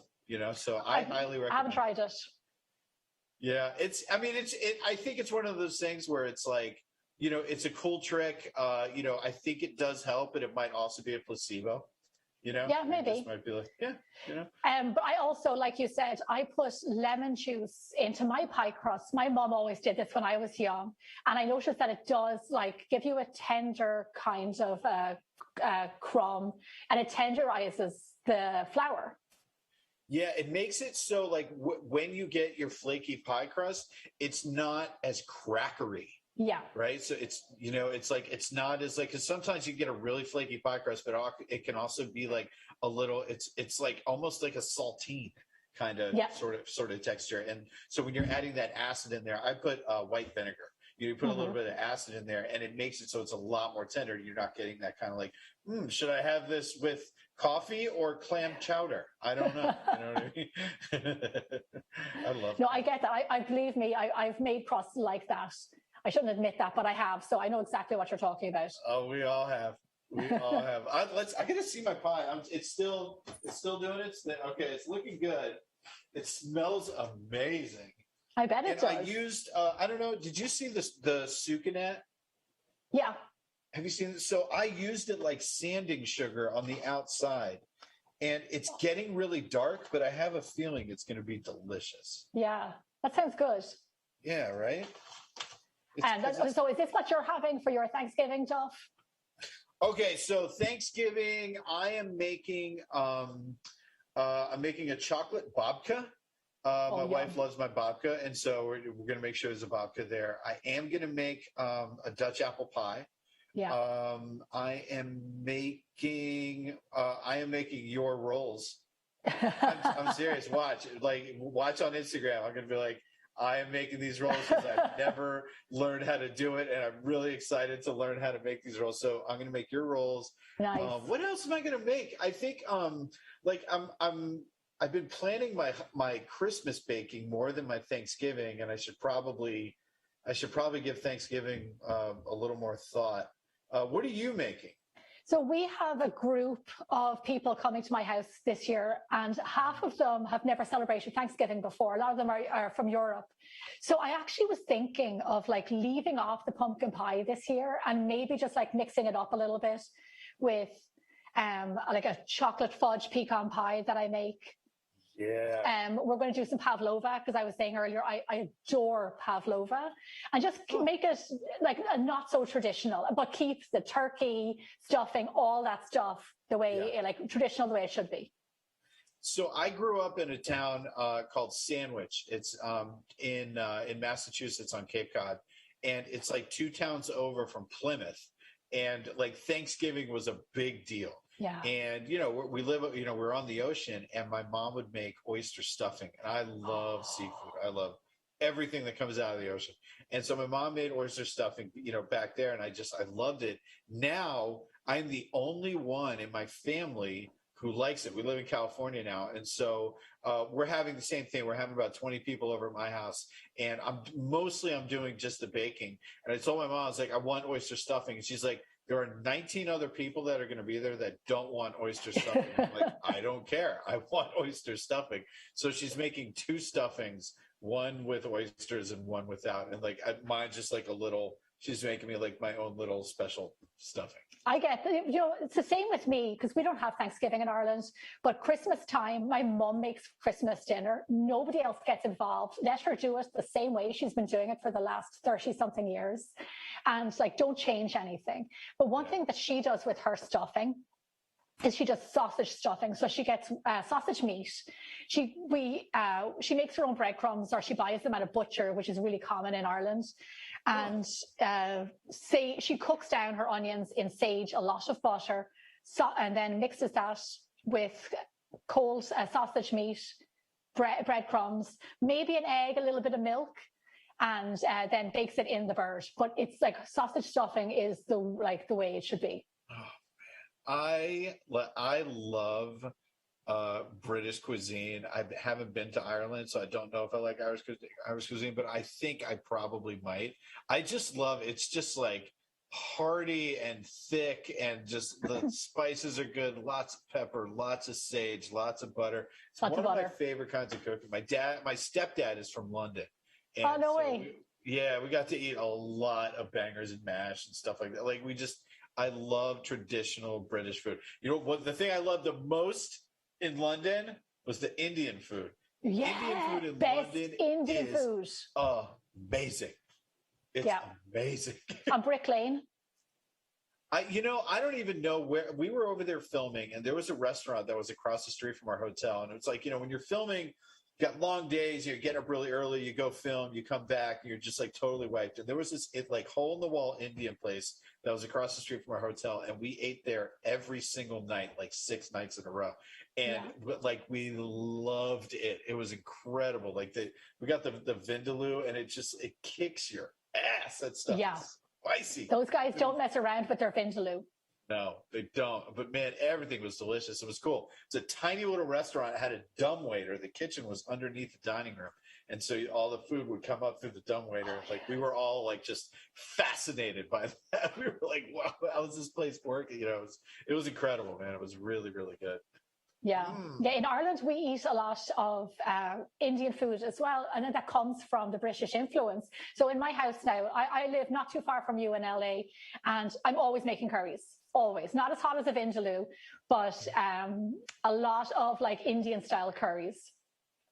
Wow. Well, yeah, you know, it's neat. I mean, you know, it's like you see how like, you know, different parts of the world have like just sort of like a something that will be traditionally from somewhere will pop up in the weirdest place. Like if you go to Japan, there is a whole Japanese tradition on Baumkuchen. The round, those cakes, they're like these, it's crazy. You have like these long pans, and you lay in, it's almost like a pancake batter, and like that cooks, and then you roll it up and slide it and do it again, and then roll it up more, and it just gets like bigger and bigger and bigger. I think that's how you make it. I'm not really sure. But it's like this very old school German technique that is like a huge pastry in Japan. It's super weird, you know, but I think like, you know, same thing, like curries in London, or like curry in like the West Indies. You know, same, like Trinidad, Tobago, you know, like all those places that have like delicious curries. Yeah. Yeah. I'm all about the curry. Yeah. Not for Thanksgiving, but in general, any other day. Well, my family, so we're Jewish, and we, we are from like Eastern Europe. We are Ashkenazi Jews. And for Passover this year, I decided to totally switch it up. And I did a Sephardic menu, which is all like North African, Spanish, and Middle Eastern. And it was really fun to make here was all these foods. They're from my people. They're just not my people. You know what I mean? And so it was really cool to try a whole different sort of spin. We had I made these tiny little meatballs that had matzah in them and dates. And there was a lot of cinnamon, savory cooking with cinnamon and a lot of nuts. And there was a lot of, instead of apples, we had pomegranates. It was really good, right? Passover this year was, it was fantastic. And when I went to culinary school and I learned how to make matzah, and then my mom now, I insist that every time I see my mom, she has a brisket for me. So now every Passover, I have to make matzah from scratch. It's she won't be here. You're going to have to show me how to do that because I've never done that. You got to go real fast. It's just a big cracker. You need a wet dough and a hot oven, and you just get it really big, and you get it in there really fast. So the sort of the rule is that it has to be mixed and baked within 12 minutes. I think it is. I might be wrong, but it's something like that. The mixing and the baking, it has to happen in 12 minutes, or it will start to leaven, and then it's leavened bread, which you can't have on Passover. So you got to go really fast. I do not go really fast. I make the dough, it sits around. So it's not kosher for Passover, but I feel like I'm making it by hand. Come on. Come on. Hey, is that Joanne Chang? Hi, Joanne. How are you? Oh, wait, are you ready? Did I totally mess you up? Oh, I'm so excited. Oh, how you doing? Great. How are you guys? Good, thanks. Really good. I'm excited to see what you're going to make, Joanne. Well, I went with the traditional. I was excited to be able to share our traditional pumpkin pie, and I know that you guys did some excellent, amazing things, and I wanted to share with everybody how I make my pâte brisée, the flakiest pie dough out there, and then how I fill it with an incredible, rich pumpkin custard, so you can have a traditional pumpkin pie. Can't wait. I have apple pie, so we'll match. I heard. That sounds great. I can't wait. Great. So I'm so excited to be here, and thank you so much, everybody who's watching and everybody who participated. What an honor it is to represent Share Our Strength, and I want to just thank everybody. This season is my favorite season. We do a Thanksgiving meeting every year at Flour Bakery, and for all of the staff, and one of the things we ask everybody to do is to write a gratitude on a little piece of paper and send it up to the front of the room, and we compile all of these gratitudes into one long document that we send out into the Flour team. And it's so amazing just to read about all the different things that everybody's thankful for and grateful for, and it's my favorite season of all. It's a season where we all get to come together around food and about celebration and about family. And we all know how important that is to us. And it's one of the reasons why I'm so committed to the No Kid Hungry campaign and Share Our Strength. I think you already know, we've been talking about this, but 1 in 6 kids in America is food insecure. And it's just mind-boggling. If you go out into a grocery store or onto a playground and just to count 1 out of every 6 kids who doesn't know where their next meal is coming from is really unacceptable. And I know that we can change this. We know we can change this. So if you donate, we will match dollar for dollar every donation up to $500. We want to raise as much money for kids. And so let's get started with the demo. I want to show you my famous pâte brisée. This means flaky pie dough. And this is a pie dough that is so easy to put together. And if you're fearful of making pie or making pie dough, after this recipe, you won't be. So it's so simple. You don't even need a mixer. We're going to start with a little bit of all-purpose flour. We've got about a cup of flour. I have a little bit of salt and sugar. This is just for flavor. And I'm going to go ahead and mix all of the dry ingredients just so that I can distribute the salt and the sugar into the flour. Now, you know, everyone always says you should start with cold butter. And why is that so important? You really want to make sure that the butter doesn't totally dissolve into the flour. You don't want it to totally mix into the flour. You want to keep some of the butter in chunks, and then you want to keep some of it mixed into the flour. So about half of the butter is going to be mixed into this flour. So what I'm doing is I'm just picking up the butter, and I'm like smushing it in between my fingers. And as I'm smushing it between my fingers, I'm kind of rubbing some of the flour into it. And as I rub the flour into it, it starts to coat, the butter starts to coat the flour. This is what allows for pie dough to be really, really tender, is if you coat all of the flour with a little bit of butter.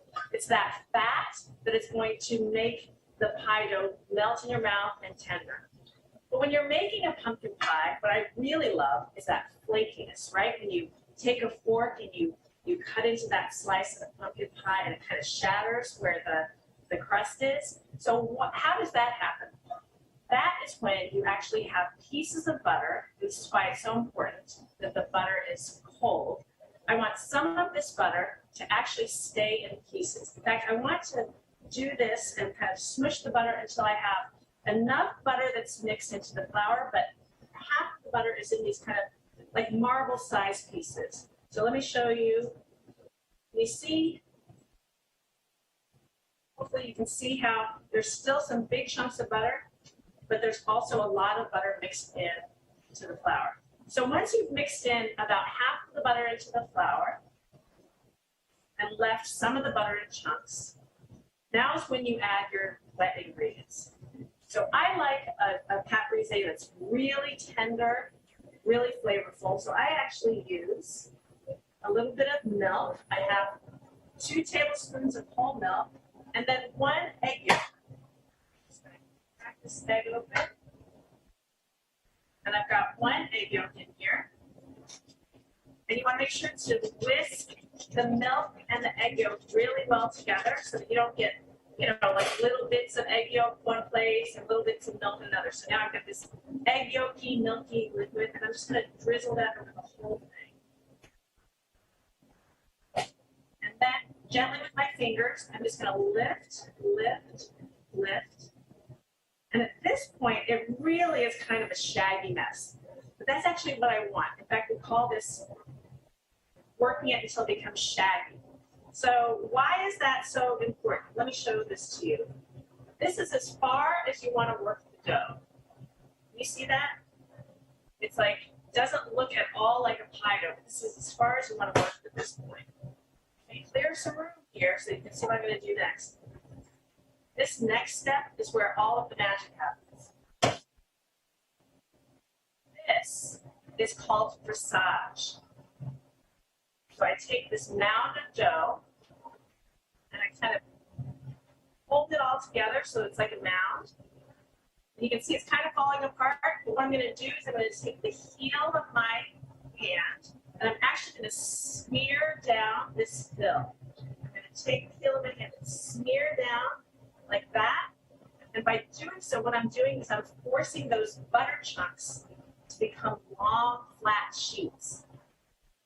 So can you see how I'm just kind of mushing this mound into this long, flat sheets?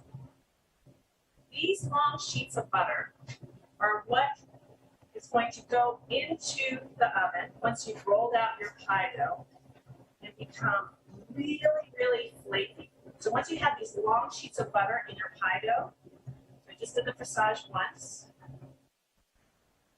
Now I'm going to do it one more time. So you can see as I'm dressaging, I'm making these long sheets of butter. When that butter goes into the oven, all of the water that is in your pie dough will actually turn to steam. And it's that steam that's going to cause your pie dough to kind of lift up. And that's what creates all of the flaky layers. So this step, which as you can see took all of 20 seconds, is really the key to a flaky pie dough. So now once you have your dough dressaged, you can tell when it's done when it's all come together, like so. Then you're actually going to put it in a piece of plastic wrap. Wrap it up tight. And then press down. You want to flatten this as much as you can. The reason you want to flatten it is right now the dough is still really soft, and so you can't really work with it. In fact, if I try to roll it out now, all of the butter that I've smeared in is going to start to melt, and then it's going to mix in too much into the dough. And then you're going to get kind of that mealy kind of pie crust, which isn't bad, but it's not what we're looking for. We really want nice and flaky. So what I have to do before I can use this is I actually have to refrigerate it. Once I refrigerate it, the butter's going to chill. And then when I roll out the dough again, it's going to continue to make all of those layers, which is what gives you that flaky pie dough. So I've got to let this chill. And by pressing it down, when I take it out of the fridge, it's actually going to be in a much better place for me to roll out. So we're going to put this in the fridge. Now, at the bakery, we are gearing up for Thanksgiving. So we have these big, huge blobs of pâte. This was made yesterday. And it's been resting in the fridge. But I'm going to take some of this and show you how you would roll out your pie dough. So I'm going to take a piece that's about the same size, just like a little swap out magic.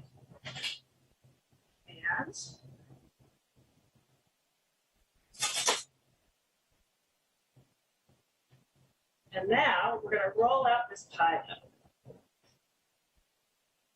So let me see if I can find some flour.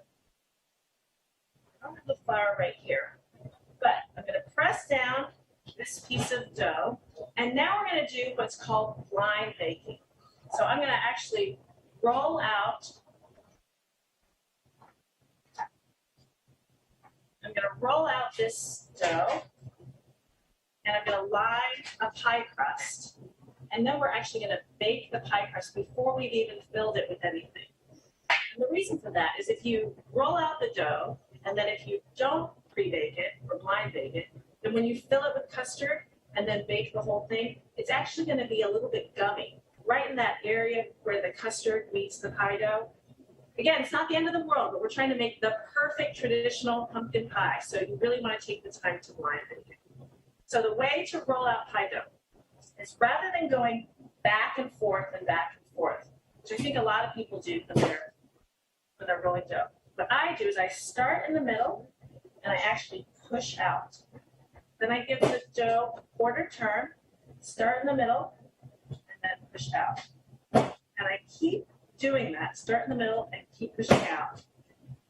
And by rolling it out that way, rather than going back and forth, it's actually way more efficient. Because if you're rolling back and forth, what you're doing is you're rolling the dough forward and then you're kind of rolling it back. Eventually it will get to the size and shape you want, but it's with a lot more work. So rather than do that, I just start in the center, I roll out, and then turn. And the other thing about doing it this way is you can really feel where your dough is thick and where it needs a little bit of spreading out. So I can actually feel where the dough is a little bit thicker right here. So I'm using the tapered end of this rolling pin. And that is actually going to help me press the dough into the shape that I want. So I'm going for a circle. I'm going to try to get a circle that will fill this pie tin. I just keep pushing and pushing out. And then once I have it about the size that I need, I'm just going to furl it over the pin and then unfurl it on top of the pie tin. So now at this point, I'm just going to press down and try to get the pie dough into the corners. And from here, use it to patch this up. But you really want to make sure you take the time to press it into the corners of that pie tin, because you want to make sure that your pie shell bakes nice and deep so that you can fill it with lots of custard. Now, once you've done this, now we're going to do what I was talking about earlier. This is blind baking. You're actually going to take this pie crust and you're going to line it either with another pie tin, as I have here, or with a piece of parchment. And then you're going to pour in pie weights. So you can actually buy pie weights, or you can use uncooked rice, or as I have here, you can actually use uncooked beans. These are navy beans and black beans that are uncooked and that we've used for years and years and years. So you can just keep using the same beans. So the easiest way is to use a pie tin. Just put it straight directly on top of that pie crust like so. Fill it with pie weights, and then put this in a 350-degree oven for about 20 to 25 minutes. Now, if you don't have another pie tin, like I said, you can also line this with parchment, and then fill the weights, and then put it in the oven for about 20 to 25 minutes. So how do you know when it's done? Let me show you. After about 20 to 25 minutes, you can see that the pie shell is golden brown on the outside and it's matte on the inside. You don't want it to be shiny or glossy on the inside. That means it's still raw, but you don't have to bake it all the way through to brown. Instead, you just want to bake it so that it's no longer matte, which means that it's started to cook through, but it hasn't started to brown. So this is the perfect pie, blind baked pie shell. Now you can actually make this way in advance. You can make this up to 3 days in advance and just store it at cool room temperature, well wrapped, and then it'll be ready to go when you want to bake your pie. So now that you have your beautiful pie crust, how are you going to fill it? Well, we're going to make a very traditional pumpkin pie. So let me show you how we make our pumpkin pie. We've got some pumpkin puree here. We actually take our pumpkin puree and we cook it down. We take pumpkin and we put it in a big kettle, and then we stir it and stir it and stir it for about 2 hours until it starts to reduce and it gets a little bit darker. And we do that so that we can really compress all of the pumpkin flavor and make a really flavorful pumpkin pie. It does take a little bit longer. If you have a smaller amount, like a can, we probably want to do it for about 15 to 20 minutes. Just cook it over low heat until it starts to get a little bit dark. But you can skip this step if you want as well, if you don't have the time. But I do like the extra flavor, that cooking down the pumpkin and reducing it. I love that extra pumpkin-y flavor that it gives to your pie. So I've got my cooked down pumpkin. Then we're going to take some brown sugars. And just go ahead and whisk all of that brown sugar into the pumpkin. Sometimes brown sugar, you know how it gets those lumps. You want to make sure that you do have those lumps. You want to make sure that you kind of press those lumps out before you use it on your baking. And also, if you want, you can actually just take brown sugar and put it in the microwave for about 10 seconds. The heat of the microwave will soften all those lumps, 10 to 15 seconds, and then you can press them out before you use them. So now, we've got our pumpkin and we've got some brown sugar. Now we're going to add all of the little spices. So I don't like a pumpkin pie that's super spicy or that has too many spices in it because I really want to taste that mellow flavor of the pumpkin. However, if you've ever had pumpkin just on its own, you know it doesn't have a lot of really strong flavor. So it's kind of a fine balancing act, trying to find that balance between the getting enough spice so that you can taste it, but not so much spice that it overwhelms the pumpkin. So I've got a little bit of nutmeg.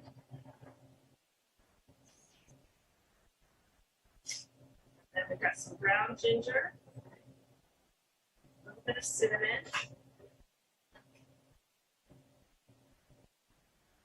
a little bit of clove, a lot of little bits, a little bit of this, a little bit of that, a little bit of salt, and let's all of our spices. Now, I neglected to mention earlier that the sugars that we're using come from Wholesome cane sugar, which is fabulous. It's got a really lovely, like mellow, rich flavor that we really like. The Nellie's free-range eggs that we are using in our pumpkin pie. So now I'm going to add 3 of those Nellie's free-range eggs. And then 1 egg.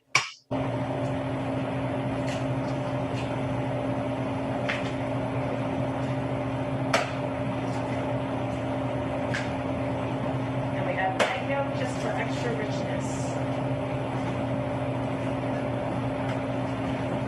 And now go ahead and whisk that egg directly into the pumpkin. We just put in a lot of spices. We've got that brown sugar that's melted into the pumpkin. So make sure you take the time to fully whisk in all of that pumpkin into the eggs and vice versa. Okay, now we have the best part. We have a little bit of vanilla. And then these are kind of the secret ingredients that we put into our pumpkin pie. So first, there's some heavy cream. Not so secret. This is not heavy cream. Then we actually have sweetened condensed milk. Got nice and thick. And then we also put in a little bit of evaporated milk.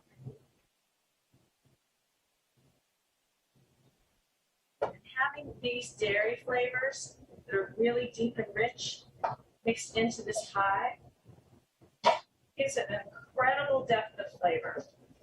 So it's not super traditional to use maybe the sweetened condensed and the evaporated, but we found after testing it with milk, heavy cream, the sweetened condensed, the evaporated, we really love the flavor of this cake.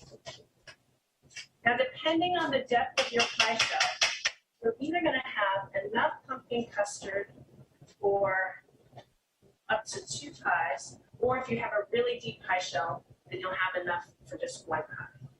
So this pumpkin custard can actually be made in advance. So many things about Thanksgiving are obviously like planning and doing lots and lots of different cooking projects and baking projects. And so it's always great when you have something that you can do in stages. So like I said, you can actually make the pâte brisée. You can make this in advance. You can store it in the freezer, pull it out, and put it in the fridge right before, the day before you want to use it. Once you've used it and par-baked it, line baked it, you can actually hold this for about 3 days at room temperature. And then this custard, you can also make this in advance, up to 3 or 4 days in advance. So you can actually do this the weekend before Thanksgiving, and you'll be all ready to go. Now, to bake the pie, we're just going to pour this straight in. I'm going to fill it all the way to the top. And then I'm going to show you something that we do at the bakery to make sure that all of the pumpkin pies are as full as possible. This is going to go into a 350-degree oven, and it's going to bake for about 50 to 55 minutes total. But about halfway through, custard is going to start to bake along the edge. The inside will still be jiggly. The custard just around the edge is going to start to bake. That's when we take a little bit more of this pumpkin custard and pour it straight in. At that point, what you've done is you've set the top, and it allows it to kind of hold in even more pumpkin custard. So it does take a little bit of extra time. It means you have to set your timer. It's usually about 10 or 15 minutes in. The custard has started to set, and then you can take your pumpkin custard, additional pumpkin custard, and add it to the pie. But it really makes for a nice, thick, deep pie, which is what we want. So this is ready when the outside has set and the inside is just barely jiggly. Usually what I do is like right now, you can see it's like sloshy. But once it starts to set, the edge won't move. And then when the inside is kind of a little bit more like Jell-O. That's when I know that it's ready to come out of the oven. So you're gonna you're gonna take it out of the oven and let it fully chill. And then what we like to do is actually put it in the fridge and let it set chill. But then we actually like to serve it at room temperature. So let me show you. Here we have our beautiful finished Thanksgiving pie. We took a little bit of that leftover dough and we actually cut out a little maple leaf as a nice little decoration. But this pie, you can actually store it at room temperature for 2 days, or if you want to serve it and store it for longer than that, you can actually store it for up to a week in the fridge. But I do like to serve it at room temperature. I think you can really, really taste all of the spices that it's at room temperature. And like I said, everything can be made in advance. What we want you to do is really enjoy your Thanksgiving holiday. We want you to bake your hearts out and have a great celebration with all of your family and friends. Thank you so much for being here, for supporting No Kid Hungry. Again, we will match dollar for dollar every donation that you all donate. So please, this is the time of generosity and giving, and we are so grateful for all of your support. Thank you so much, and happy holidays. Hi everybody, my name is Marissa Brainy. I am a TV host, passionate home cook, and busy mom with 3 little ones here at home. I'm proud to represent Cuisinart as one of the brand's national ambassadors, and I'm excited to be with you today for the No Kid Hungry Bake-A-Thon. You know, the COVID-19 pandemic has impacted all of our lives, and it's also impacted childhood hunger, with the crisis deepening since the pandemic began. Right now, 1 in 6 children could face hunger today. Cuisinart is honored to support No Kid Hungry to make sure that kids get the food they need through this crisis and beyond. So today I want to share a fun fall recipe with you all. You know, there's nothing quite like pumpkin cupcakes to cozy us into the holiday season. Those warm fall flavors of pumpkin, cinnamon, and nutmeg, topped off with a decadent, tangy, and delicious cream cheese frosting. It happens to be my favorite. And so I'm using our Cuisinart stand mixer to prepare our cream cheese frosting today. I have 2 packages of cream cheese in the bowl here, and I'm using our paddle attachment. You want to make sure the cream cheese is nice and soft before you get started. So I'm mixing this on a speed 4 to get this nice and smooth.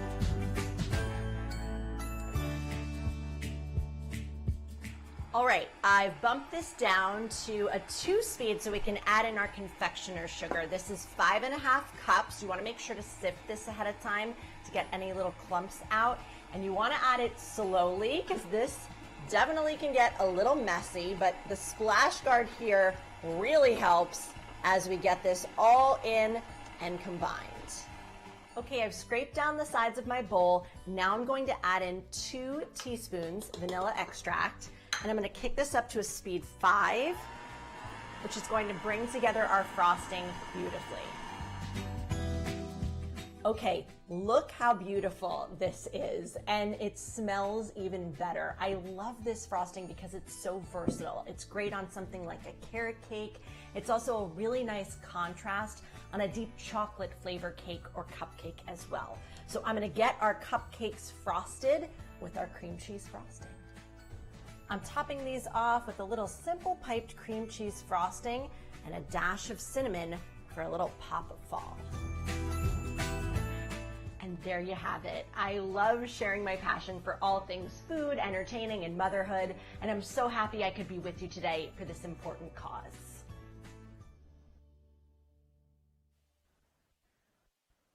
All right, Joanne, let me see your pie. Hey, I want to see your pie. Okay, here's my pie. Ooh, nice. This is really pretty. Ah, yours looks awesome. I used the wholesome, the organic Cuisinart, like sanding sugar on the outside. It looks a little dark. Great idea. It smells amazing. I love this season. I love it. I love it. Me too. I love filming a holiday baking championship because I get 2 of them. Like right in the middle of the summer, I get like cinnamon and nutmeg and cloves and all the good stuff. And then Thanksgiving happens and I get it all again. It's so great. I have to restart something. Can you wait 1 minute for me? All right. So, yeah, man, I kind of want to cut into this now. No. Do we have to wait? No. I mean, it's really hot. Oh, you're hot? Yeah, it's really hot. Man, I haven't had your food in a long time. I know. I was thinking about the last time you came. We made fortune cookies together and ribs and dumplings. Man, those ribs, I still like, it's like I almost get mad at those ribs because no ribs are ever going to be as good as those ribs ever. You gotta ever. You got to come back. I do. I got to. I went to Wohat not long ago, and it was like, it's just that good. Like, we just don't have real East Coast Chinese food in LA. Like LA, it's like, I mean, the Chinese food's good, but it's not like cheap LA or cheap East Coast. You know what I mean? Like the good stuff. Egg rolls and yeah, like big egg rolls. Big egg rolls don't exist in LA. They're all spring rolls. I know exactly what you're talking about. They're so hard to find. Even here now, they're hard to find. But I know where to go. So when you come in town, I'm going to hook you up. I mean, I know where to go. I know where to go. If I'm in Boston, you know where I'm coming to eat. You know what I mean? Yeah. Oh, man. Well, listen, everybody, thank you so much for joining us. Thank you for making a difference today. Listen, I want to give a special thanks to all the incredible talent that came and shared their strengths with us. I learned a lot. I'm definitely going to make Gemma's soft dinner rolls. Thank you, Gemma. I'm really excited about them. Thank you, guys. And like Duff said, thank you everybody who participated today, got involved. Thank you to No Kid Hungry. Thank you to everybody who donated. A little bit goes a very long way. So thank you so much. And again, I want to thank everybody for being a part of this. Like Gemma and Duff said, a little bit goes a long way. We're so bowled over by all of your generosity. And we know that this is a problem that can be solved. We can end childhood hunger, and we're doing it one day, $1, one pie at a time. So everybody go out and bake, donate, and have a wonderful holiday season. All right, you guys, I think we raised a good amount of money, but don't forget, you can always go to nokidhungry.org/Bake-A-Thon, and you can donate at any time. You can send that link to some friends. It would be really, really helpful. So on behalf of Team No Kid Hungry, thank you, and we will see you next year. See you next year. See you next year. Thank you. See you guys.